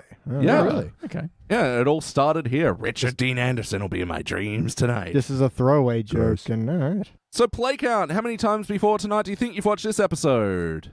I reckon upwards of probably 20. Yeah? Yeah, about the same. Yeah, a lot. Yeah, I remember this so well. This was a favorite one for the family as well. There's so many quotable moments in this. And for some reason, just saying, "Oh, Gregory, where have you been all my life?" was like a meme in our family. I don't know why. Interesting. Just during massage hour for the family. yeah. Along with it's times like this, I'm glad I flunked out of that Mexican med school. All right, this is an interesting double connection with Marge in Chains. Yeah. So I want to put this in a playlist of Arnie Pie dropping things. Yep. This one, and look out, I just dropped my bagel. And look out on 4th and 9 because I'm going to be sick. What? And also, it joins up with Marge in Chains because it's Otto sunbathing playlist. Yeah. Sorry, yeah. Fascinating. And of course, Marge being in chains. Yeah. I quite love when in the helicopter and he goes, "This isn't your boring average traffic report," and Marty's like, "Hey," and he's like, "You know it's true." Based on facts, already. Although I do like the kind of flip on this one compared to Marge and Chains, where Quimby and Wiggum, instead of in Marge and Chains, where they're sitting there like, "I don't tell anyone, but Marge Simpson was arrested for shoplifting." Yeah. Here she's just, "We can't put it away. That's going to ruin the chick vote." Yeah. Oh, you talk the talk, Quimby, but do you walk the walk? Yeah. You're writing next checks shot. your butt can't cash. I loved this old trope Yeah. of Wiggum and Quimby fighting. I just don't know why they dropped it. I know, it's so much fun. It's so entertaining. And yeah, I love Wiggum in this episode. Yeah. too. Yeah, he had a lot of good lines. Well, he seemed almost like a real police chief. Yeah, it's Yeah. like, Even like Joe, a real person. she's maybe. parked on the bridge, huh? You tried flashing lights at her? Yep. I'm Well, I'm fresh out of ideas. So let's talk about some of the wackiness in this episode. Was there cartoony moments? Well, the Roadrunner reference. Yeah, very cartoony. With the freeze frame and the Latin Bratus don't have a cowus. And I quite liked the animation where Marge loses it. yeah. Gets Yeah. splashed with milk. Her eyes kind of dilate, and she looks like she's having a little trip out. Yeah, Very it's good. heavy. Yeah. Yeah, it has that scream, pulls up, and then just calmly puts the column shift into park. Yeah, Just turns sit- the keys And then off. moments later, she snarls like a lion. Yeah. And it was those two little bits of animation there, animation and sound. It Perfect. just gets the spittle all over the window as well. It's like, Just yeah. backs away pissed. slow. Big burly driver. No. Yeah, and even before that, the prank calls in Springfield are pretty brutal. Yeah. Yeah. Oh man, I really thought that was so that sort of crank call thing really got out of hand in the 90s. Yeah. Yeah. absolutely. Oh, yeah. And I think this was having a go at it getting out of control, where it stopped being funny and it was just really just being malicious and trying to harm Yeah, people. it wasn't a for joke. A It's, laugh. by the way, your wife is dead. Yeah. And it's like, there's no punchline. Yeah. Didn't even build to it. Yeah, I mean, it's something I've been thinking a lot about lately with like the YouTube generation and like all those prank channels. And Yeah, they're fucking terrible. yeah, I think because like cameras are so prevalent now, it is so easy to do these pranks. So like a lot of these pranks are ill thought out and they can just be like malicious and cruel. Like if you ever seen the horrible ones where they do the fake drive-bys or the I haven't seen that. Jeez. A guy got shot in America. what? I got to narrow that down. Yeah. No, it was for YouTube, and it was I think he and a mate were faking Faking a drive-by. robberies and or a drive-by or shit. something, and Yeah. the guy that did it to actually had a gun, pulled it out, and shot one of them. I mean, you've got to assume that. Yeah. Also, it's kind of like, how do you fake a robbery if the person who's you're robbing doesn't know that know. you're faking the robbery? Yeah. Because that it just becomes a robbery, yeah. Or even just the small-scale one where they do a really convincing murder scene and wait for their spouse to get home. It's like, that just makes you a jackass. Yeah, you've Yeah. traumatized someone for nothing. Yeah, well done, dickwad. Yeah. At best case scenario, you're heading for a divorce. Yep. Yeah. Worst case, they walk home like, yes, Yeah. awesome. I didn't even. Oh, this saves me so much time. So you have to dig the hole. Johnny, the deal's off. Yeah. Hey Jim, we can hook up now. Who's Jim? Oh. Who I Gotcha. Or the other one I hate is the people do the compilations of them like jumping out from behind a wall and going bah, and yeah, scaring their spouse or whatever. Yeah, You're not even trying. you're rooting for the divorce at that stage. Yeah. I love there's a good one where a guy like is in a auto bin or something and he's got like some kind of Green Goblin mask on and the guy walks past and he just jumps out and he's like, blah, and this guy's like, fuck, and just clocks him right in the face. Because sometimes it's the fight response. Yeah, it's not always the Peyton Calloway scream and try to run away response. So, any other cartoony moments from this episode stand out to you? I don't know if it counts as cartoony, but that classic floating faces bit of, Yeah, you know, something on being on a character's mind and just floating around, including the jackhammers from earlier. yeah. It was well set up, and yeah, just reminding you of the episode, and it's just reaching a crescendo. Yeah, Yeah, I do like that she's uber stressed and she turns on the radio to listen to some music and it's literally the sound of jackhammers. It's like, oh, these terrible jackhammers are giving me such a headache. There was a really good animation bit where Maggie's going to get carried to the car for Patty and Selma, sees Patty and Selma and grabs onto the side of the door and holds on for dear life. and it is just- stronger than Homer. Yeah, and just cuts to Bart and Lisa goes, wish I'd thought of that. Maggie's got some strength in this episode. Oh, she yeah. holds on to that pacifier as well. Marge Yeah. is trying to take it from her. Yeah. True. Well, as we know from hanging around with our nephews, they are shockingly strong sometimes. Yeah, they don't know, they You don't know should where be the able to do limits this. Any bruises to No, nothing like that. Just little things like you try to take something from them and it's really hard. Yeah. It's like, no, this is dangerous. Why do you have an iron grip? I feel like a Matchbox car is the perfect size for their hand. Yeah. And so it's less effort for them to just grip it. With death grip. Yeah. But even stuff like, I think Huss had like a dumbbell and Adam lifted it. It's like, Yeah, no, you should not be able to do that. yeah, I had weight plates in my house, and he weighs 20 kilos, and he just picked up the 10-kilo one and started stacking them. And I was there just quietly terrified. I felt like Clark Kent's father when he was trying to change the tire, and suddenly the car's being held up by his toddler. Like, what the fuck? But this the what? This is not right. There was a lot of wacky moments in the search for Maggie. Homer's Yep. looking in the vacuum cleaner, down the chimney. Barney pulls out a pipe under the stairs and just empties the water into the house. Yeah, spray it in the door. Which I'd never noticed before. Sooner I get her out, the sooner we can have omelets. You want a bad night? Try sleeping on one of these. Oh, that is such a good misdirect, because especially we had Homer like lying literally on Maggie before. Yeah. Yeah. And I did like when, before Marge has a freak out, she's in the shopping centre, like efficiently putting stuff in the cart and going up and down the aisles. And then she stops to go across the aisle, and Maggie just throws out like 3 things, including a bottle of Clamato juice or something that smashes on the ground. I think it was like Krusty brand imitation orange drink, like one of those. Like, Yeah, and then one of the things she gets is Krusty brand duck a la orange pizza. a la orange pizza. I'm like, that's very high class. yeah, It's a weird mash of high and low class. probably made out of documentarians' feet. Huh? Yeah, wow. That's a weird throwback. Yeah, so when Patty and Selma are trying to take Maggie, and Marge's like, well, maybe Maggie should stay with Homer. He's like, he'll trade her for beer and a nudie mag. For your information, she just slides down. Yeah. See, got her on the first bounce. Oh, that was one of the memes in our family. See, got her on the first bounce. Such a great line delivery. So this is a big question. Can you tell me about the heart of this episode? Can I ever? I mean, just starting off with, Homer trying to coax her out of the car. And I think it's a good example of trying but not really knowing what's going to work. So it's like, what do I say? You could try saying, yes, it's me. Yes, it's me. Tell her you love her. But then even then, he's got a moment of, I don't know what's going on, but obviously something's bothering you, so whatever it takes to make it better, I'm going to do that. That's really, sweet. Again, he's trying. Yeah. And then I think there's a great parallel when they're then watching the news in bed, and he's like, well, good night. For him, it's over, and he doesn't get it. All's well that ends well. Yeah, exactly. Also, I love that all the people on the bridge who are watching, for some reason, Nelson's there. And so when he goes, later on, we can snuggle, everyone laughs. And then Nelson's just there to go, ha ha, at the end of it. Because everyone else is an adult. It's the middle of the day, in the middle of a driving bridge. Yeah, he wags cool. I got to go see this. He knows. He's got a bit of a Shannon. We have seen that in Nelson before. There's a great bit where when Marge is first leaving and Homer's running alongside the train and asking last minute questions, and then the train speeds away, and he and Maggie just share this moment of just kind of looking down, dejected, and it looks like a literal deflation there. Yeah. How do I use the pressure cooker? Don't! Yeah, this is one of those episodes where the heart is probably more significant than the laugh. Absolutely. Yeah. Going back to episodes like this reminds me of what the later episodes and seasons lack. Yeah. Which is a coherent narrative, like one story. It's okay to just tell one story.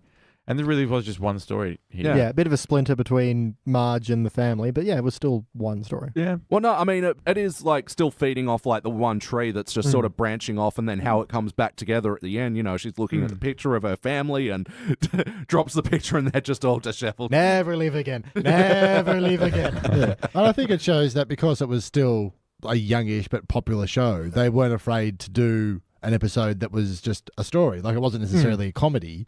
It was like, this is just a story of the family in a situation. Yeah, the family struggling with the pressures placed on one of them. Yeah, there were some funny things, but they didn't always feel like it had to be the funniest show on TV, and then you had to throw jokes in there. Like, there were some jokes, but they were entertaining and made you feel what was going on, and they weren't afraid to go, let's have 10 minutes where there's no laughs. Yeah. Yeah. Or where the laugh is, I can't even put a bag over my head. Yes, you can. All those ones just in That was passing. funny, but it wasn't like stop the whole show for it. Yeah, it was exactly. just a Well, quick there's a quick drive-by. line I really like, which is when he shows up at Patty or Selma's to see if Maggie's dropped by for some reason.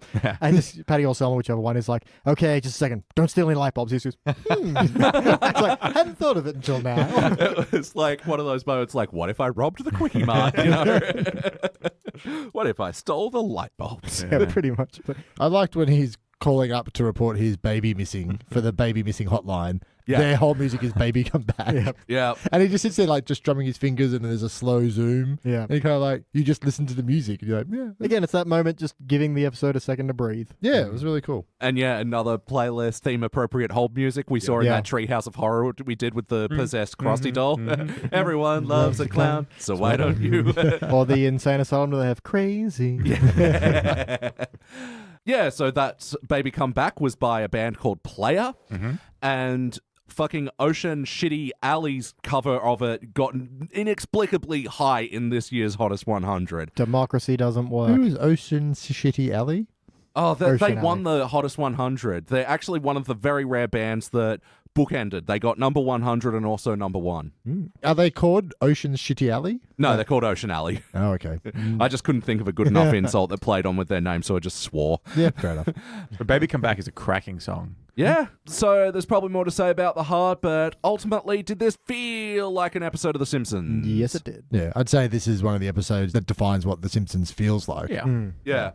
We have a bit of, like, Homer, he's not being jerk-ass, he's just being No. absent. Like, Yeah, he's just, again, out of his depth. yeah. Yeah. Hey, Maggie, time for your 9 o'clock feeding. 11:45. Like, she won't know. She So doesn't much. watch. I love that, like, he doesn't need to say that because you understand. It's like, babies can't tell time. Yeah. Like, but she also can't speak English. so- And she's probably hungry as fuck. She's a Yeah. baby and needs to eat. yeah, it's been Yeah. 3 Like, hours. I'm going to go further than to say he's absent or not malicious. Like, he's pretty neglectful of his daughter. Yeah. Yeah. Like, he's just openly neglectful of Yeah, baby in his care. Pretty selfish of sleeping Yeah. in rather than feeding him. Yeah, and like parties with Barney, Yeah. and then lets Barney pass out drunk. Obviously, he's been drinking too. Yeah, always go to sleep and good night. May your Christmas dreams. It's pretty bad. Like it doesn't come across sorry, well. that was another meme in our family. Good night, my little pork chop. But yeah, with the integrity, yeah, it's early days. We're talking about what the show will become, and yeah, we're talking about even characters like that we like what they were doing with them in this episode. Like Wiggum especially is sticking out to me as like, yeah, he's dumb, but he's not. He's not useless. He's not a Yeah. moron. He's just, again, he doesn't know. How do you get someone off a bridge who's parked there? I don't know. Yeah, no one's malicious. Everyone's just slightly incompetent. And yeah, that's or where- grossly incompetent, I suppose. Like the guy winching Ken Brockman down from the helicopter. Yeah. Although that does bring me to a Jordan Hill Corner. Welcome to Jordan's Anal Corner. The angle of Kent Brockman's descent is like right next to Marge's window, but then he goes down the side of the bridge, but Marge is like straight across the bridge. Oh, So that would I be don't able think to you're happen. accounting for perspective. I and am. zoom lenses of the camera that isn't there. I don't think you're accounting for how loudly I yelled Jordan's anal corner. I was here, I heard it, and I've got headphones on. I was just confused. Yeah. Yeah, it's always a weird moment So- where people just yell things weirdly. Especially Jordan's anal corner. Oh, have we not been to Jordan's Anal Corner We with you must have. before? No, I think we went there last time, but I still didn't expect it. No, it's also yeah. No one suspects Jordan's anal corner. I think that's no one inspects. Oh. I said no one does. It's fine. Yeah. Maybe it's hurtful to him. I don't know. Oh, we love you, Jords. But yes or no, would you watch this episode again? Yeah, definitely. Yep, 100%. Absolutely. For real, we're going to put it in a playlist. What playlist is going? We've talked about a bunch of them already, but got any others? Troy McClure. Oh. Good Troy McClure Yeah, episodes. Cracking. Poor Phil Hartman. Yeah. R.I.P., man. Yeah, the floating heads thing. So put this Yeah. with "Hello, Joe," and Iron helps us play. yeah. Sometimes I'm very ill-equipped to be on this podcast. Oh, and yeah, Wiggum and Quimby tiffs. Yeah, great. Just so good. So actually, yeah, there was a playlist going with the 3 episodes that I picked tonight, and let's see if you can pick it. So that one was called Homer Alone, Yeah. and before we watched Faith Off, and at the start we watched The Spy Who Learned Me. They're Oh, all I movie see. puns. It's a very easy playlist to put together. Half Well. the Simpsons titles are fucking Yeah. puns. All right, so BT, is there anything you'd like to change? Ooh. I'd like to say more jokes, but I don't want to undercut the real kind of heart momentum that's going on in this one. Yeah. So I think the jokes that are there are the really good kind of in passing ones that you get the laugh out of, but you don't stop for it. It keeps moving and it keeps rolling along. So not really. Yeah, Jimmy? No. I've seen this episode many times, and I can kind of probably do the script from memory. So it doesn't feel stale, but it certainly feels very worn for me. Like I've seen it that many times. Yeah. Yeah. And so I'm not sure if I'm being fair about it, but watching it There's is always that problem. it is very warm. It's a nice fuzzy episode. I wouldn't change it. Yeah. And Phil? Yeah, I agree. There's not really much room to change anything because Yeah. there's one story. I think there's enough of Marge like breaking down. There's certainly enough of Marge at Rancho Relaxo. Yeah, and while there's not wall-to-wall jokes, there's no dead air or anything. No, it's like you're ticking along the whole time. Like I'd say the quietest part is Maggie looking for Marge, and that doesn't need to be chock full of jokes any more than it is. The only things I really don't like is when Maggie crawls through the kitchen to escape, and the kitchen is such a filthy mess already over like a day or whatever. But that's more just illustrating the point. Yeah. And then I never really got on board with the pulling the pipe out when he thinks it's Maggie. Yeah. It seems a You're going to little... tear her arm off. Yeah, like that's always just been maybe too extreme to that end. Like I did laugh when it turned the water into the house. So But Homer should not have allowed that to finish. If he assumed that Barney might have had her arm, do not let her be pulled that way. Especially just for the name of omelets. Yeah. Like I can't To imagine. also be fair, himself tried to pry Maggie free of a door frame and had his foot up against the door frame and couldn't get it to budge. So. She's a And to be strong fair, child. he makes his omelets with 2 kinds of cheese. Well, I see. That's the other thing I was thinking of, and I only thought about this time is you only make it with 2 types of cheese if Homer has 2 types of cheese in the house. Yeah. Otherwise, you're making it with the cheese that Homer has at home. Because he doesn't seem like he's going to the store to get more cheese type omelet Or making. bringing cheese with him, just in case. And I don't think it's omelet time. I don't think he'd want to have that cheese anyhow. But yeah, that's super nitpicky, and that's just because, like James said, I've seen it 100 times and I know it back to front. But other than that, there's no clear thing that needs changing or rectifying in this. Yeah, it's like, way. what about this warm comfort food do you want to change? It's Like, too tightly scripted to change without. without altering the overall mood, I agree. Yeah. And there was actually a massive change made to this episode where in the original, like, this made it all the way to the table read that Marge didn't go to Rancho Relaxo. She actually went to, like, an institute, like a... Oh, really? Yeah. Ugh. It didn't play in the table read, so yeah, they went through massive rewrites for this one and put it later in the season and like Yeah, because that would feel so terrible. Like, Yeah. her scene's a nice little break from all the stress that everyone else is going through. Yeah. And you just feel so horrible. She's just broken because of stress, and now they're just institutionalizing him. Yeah. Jeez. That is rough. I know. And Why, this woman has hysteria. Best lock her up. No, I mean, it makes me like wish they'd do that more in the later eras, but yeah, okay. James, any other notes? Oh, I finished with sort of a general observation that this was back when it felt like the musical score to an episode was like really carefully done by someone who cared a great deal about the score matching the show. Absolutely. Yes. Yeah. Like I said, there's so many great musical things that just drive that emotion home so hard.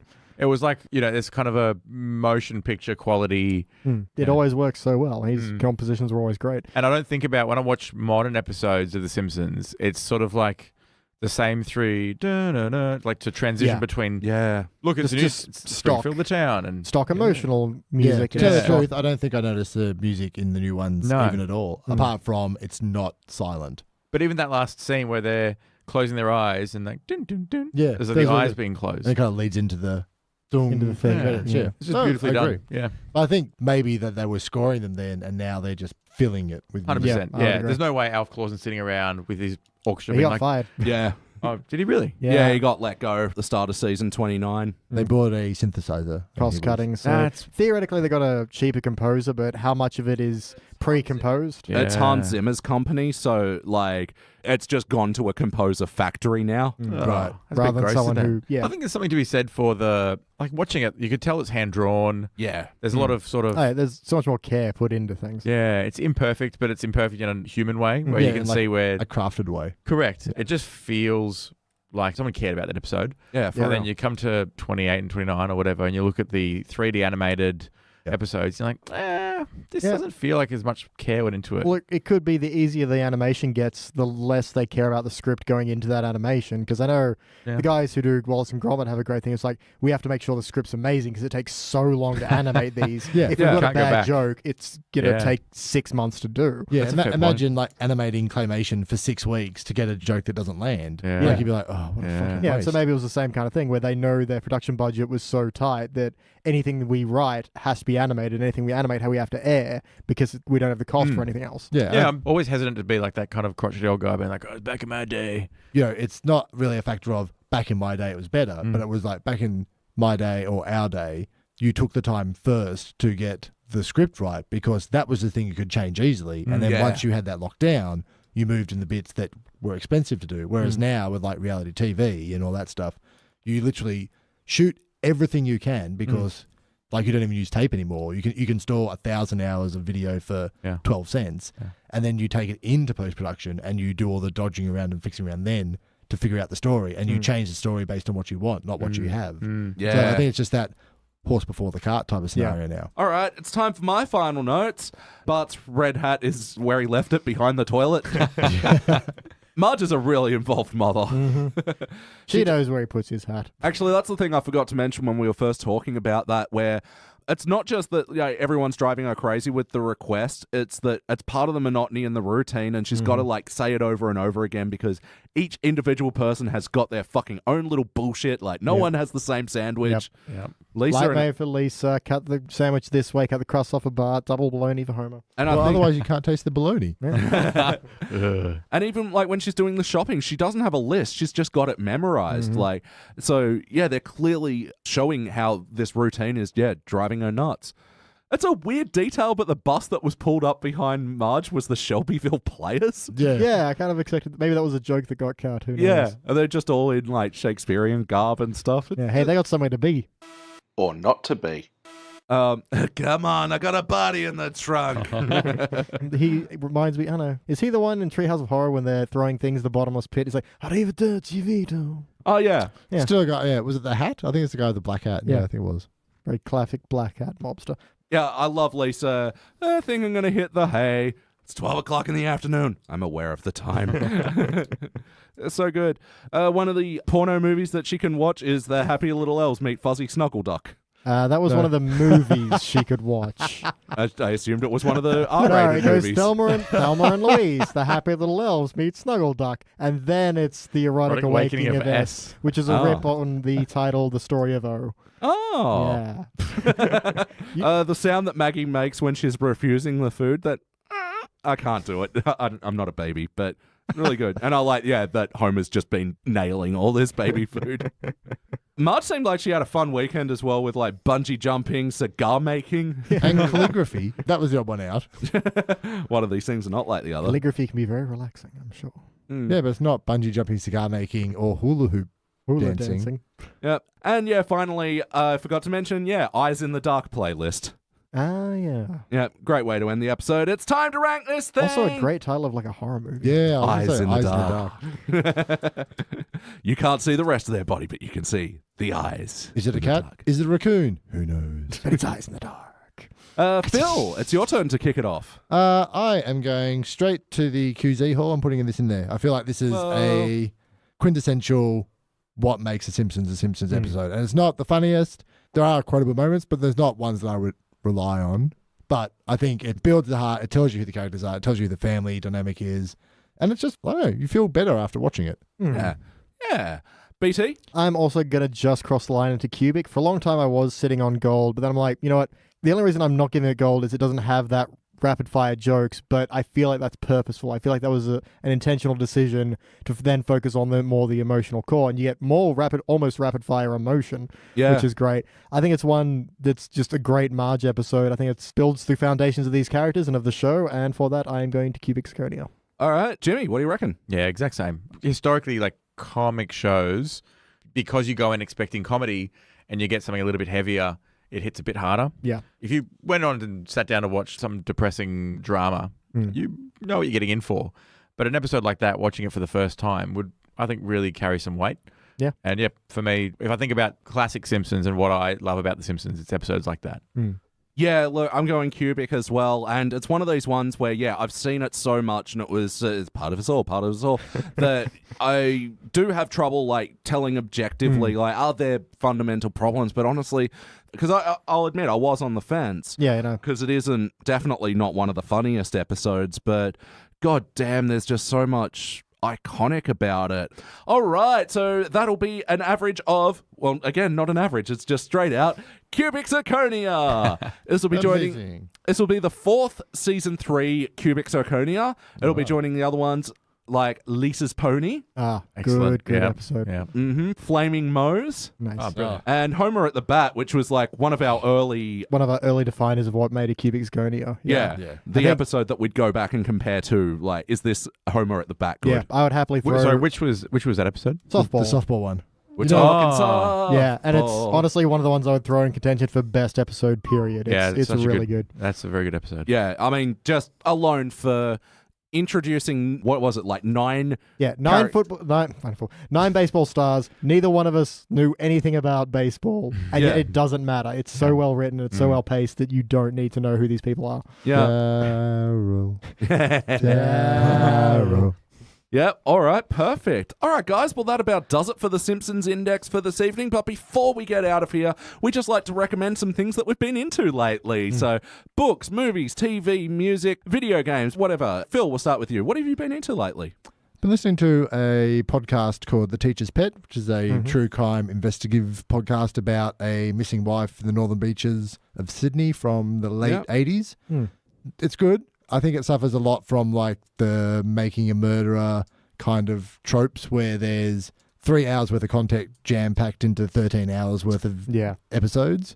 And then they fall into their own trap a little bit of thinking that the circumstantial evidence that they've drug up since then and their theories about what the best way of something is then automatically should transfer into a reopening of the investigation. A reopening of the investigation or a obviously guilty plea. Apart from that, it's not bad. It's just a little long, but... Just on that, I was listening to or reading an interview recently with a guy who just finished in America doing a true crime podcast. And he basically said, as a devotee of the genre, I find it unethical, distasteful, and abhorrent that these people are making true crime podcasts and are essentially misleading their audience as the thing goes along when they know full well what the conclusion is, because they set out, they gather all the information, they know what the answer is. But to sell you on the story, they mislead you. Yeah, they have to give you hooks that don't lead anywhere. Correct. And he's like, considering the subject matter, which is someone's dead. Yeah. There's a murder at stake and someone's in prison. It's irresponsible for you to muck around with those facts for entertainment purposes. Yep. Does that have anything to say about that podcast? This one's a little different because it's not... It's unsolved, isn't it? The woman just went missing. Someone's not 100% dead because they haven't found a body. But then all the new leads and the new discoveries he's made in the terms of doing this podcast are all, I remember a thing where somebody said to this person when I was there in 1988. So it's all like quite very unverifiable. And so it's not bad, but it does suffer from, we've come up with some good ideas and now we think they're fact. Yeah, fair enough. How about you, Jimmy? I am reading a few books, but probably the one right next to my bed at the moment is the Skeptic's Guide to the Universe book. Oh, nice. Did you buy that? Yeah. I did, yeah. It's cool. at Dimmicks. Grab it at Dimmicks. Is it really? Yeah, just walk in, buy it. I don't walk, Skeptic's but sure. Guide is a fantastic science-based podcast, weekly. Very, very good. Would recommend to everyone. The book's great. Covers a whole bunch of sort of logical fallacies, skeptical thinking, pseudoscience. It's just really interesting stuff, and I think it just helps sharpen up how you approach the world. Cool. Yeah. How about you, BT? Been watching a lot of a YouTube channel called Crash Course. So they do like a little bit of history, a little bit of mythology, a little bit of philosophy and things like that. So yeah, it's just short little 10, 15-minute videos on various subjects. But I like those kind of quick refreshers of, especially I've been doing a lot of the mythology stuff, which I think is interesting, but trying to read through some of those old texts are really boring. So I've learned about, Ragnarok and Norse gods and, stuff like that. And bits on the Holy Grail and King Arthur and stuff. Oh, cool. Crash Course. Check it out. Good fun. Oh, nice one. So I think I actually recommended this podcast on one of our no review specials. So it's just a reiteration of that. I love the Bang On podcast. It's Miff Warhurst and Zan Rowe, popular Triple J personalities, and they're just two awesome Aussie chicks having a gab about stuff they're into this week. And they've got wonderful chemistry and they're hilarious. So yeah, absolutely check out Bang On. But also, I'm always talking about the BigSoftTitty.png podcast and the most recent episode. Always talking about it? I love it so I've much. never heard not you the say same the if you don't yell it. BigSoftTitty.com. BigSoftTitty.png. And they did an episode recently where they're doing like this play-by-play. They're listening to a Marilyn Manson live album where he's telling this story about a dream he had, and the dream is fucking stupid. It's just a 12-year-old's idea of cool. He's like, I was in a sea of liquor and I washed up on a beach made of cocaine and there were marijuana marijuana trees. And it's like, yeah, dude, cool. Like marijuana trees. It's just an existing thing. Yeah. Yeah, them breaking down like Marilyn Manson's stupid fucking dream story is amazing. But I'm also bringing them up because they've got some live shows coming up for Sydney, Melbourne, and Adelaide comedy festivals that happen at this time of year. And they're just amazing comedians, absolutely breaking new ground. Beej, you and I saw Demi the other week. It's an acquired taste, but if you acquire it, my God, it's funny. Yeah. Well, yeah, that about does it. Let's get out of this very warm room. That's been Phil Calloway. Bye. That's been Jimmy Mack. See you guys. And that's been BT Calloway. Hoi. And I've been your host, Elliot Jay O'Neill. That's all the mustard in the house! Thank you for listening to the Simpsons Index podcast, which is also an online spreadsheet available at thesimpsonsindex.com. You can chat to us online at facebook.com/thesimpsonsindex or at Simpsons Index on Twitter and Instagram. And now please stay tuned for the bonus scenes! Oh my God, I've been wearing shorts again. That's twice this year. Yeah, well, I knew I was going to be in this room for most of the day, and it gets hot in here. Yeah. Oh, so take off all your clothes. I didn't even know he had calves, you know? Yeah, I'm convinced that he was just Lieutenant Dan. I wish. Gets to eat ice cream. BT, for better or worse, what is a moment for the... BT Calloway. Fuck. How do I talk? I got nothing for the heart. Oh, right. Yeah, no. Well, no, I know I looked like I had to say something. I was just burping internally. No, you weren't. I heard it. Well, I mean, You're inside. I am mic'd. Hot mic. Speaking of Google histories, a friend of mine is a building manager, and so he sits in an office, and it's right near where 1,000 people walk out every day to get to their cars and stuff. Mm-hmm. And he had a replacement guy come in and sit in the gig for a day or two. And when he came back in, he was looking through the search history. Oh, dear. And 80% of the guy's search history was watching people play backgammon on YouTube. And then the other 20% was a series of increasingly specific searches. What will the world be like when humans are no longer around? That was all the guy looked up for 2 days. Wow. Yeah. He's really thinking ahead. Yeah. For the end of the world So and what he's going to do afterwards. He's found out the world ends and backgammon becomes the new, like, Thunderdome. It's kind of creepy in a way that you can't describe. Yeah, that's kind of like someone's... It's just, oddly specific creepy. Yeah, you can't ever figure out your mindset to be in those two places at once. That's amazing. Like, that's one of those things where it's almost weirder than porn. Like, It would be easy to understand if you just looked up some porn. It's inappropriate, but you would be like, I thought you were going to say absolutely porn. When you went 80% of it might porn. It's when the Backgammon, motive like, becomes the I don't massive know. question. It's like, what was going for 2 days? bungee junking. Well, I'm exactly on the bell curve. I'm exactly normal. Think of how stupid the average person is, and then realize that half of them are dumber than that. Exactly. Those are the people that are on the Taco Bell curve. Get out. Get out. BT, any other notes? Nope, I'm all out. James, any other notes? Oh, I've closed my little book. May I have 1 minute? Oh, can we go to Phil and come back to me? Phil, any other notes? Don't come back to me. I'm done. Why don't you fill in this dead air? Is your place as hot as hell? Well, you need ghosts. You need to start putting those undead people to work. Wait, are ghosts also the undead? Technically no, because they'd be like a walking corpse is usually the undead. Yeah, but they're still... They're around. They're a spirit. Dead. They're a spectre. Hmm. They're To clarify that. yeah. I think you need some kind of corporeal form to be undead. Corporeal? Yeah. Physical. Oh. So vampire, zombie, cobble corpse. Cobble corpse? A technical term for a Frankenstein. Learning so many technical terms for other things today. What do you think I learned in all those Dungeon Master manuals? Yeah, how to surprise you with a giant sandworm.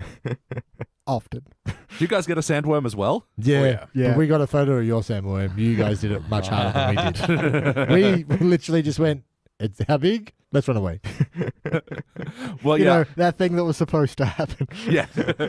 Yeah, fucking Danny miraculously jumps on top of it. And I'm like, I take a couple of swipes, it does nothing. I'm like, Danny, you do you, man. I'm out of here. The trouble is he rolled like a 20 and then a 19. And so he was like, oh yeah, we can kill this. Like,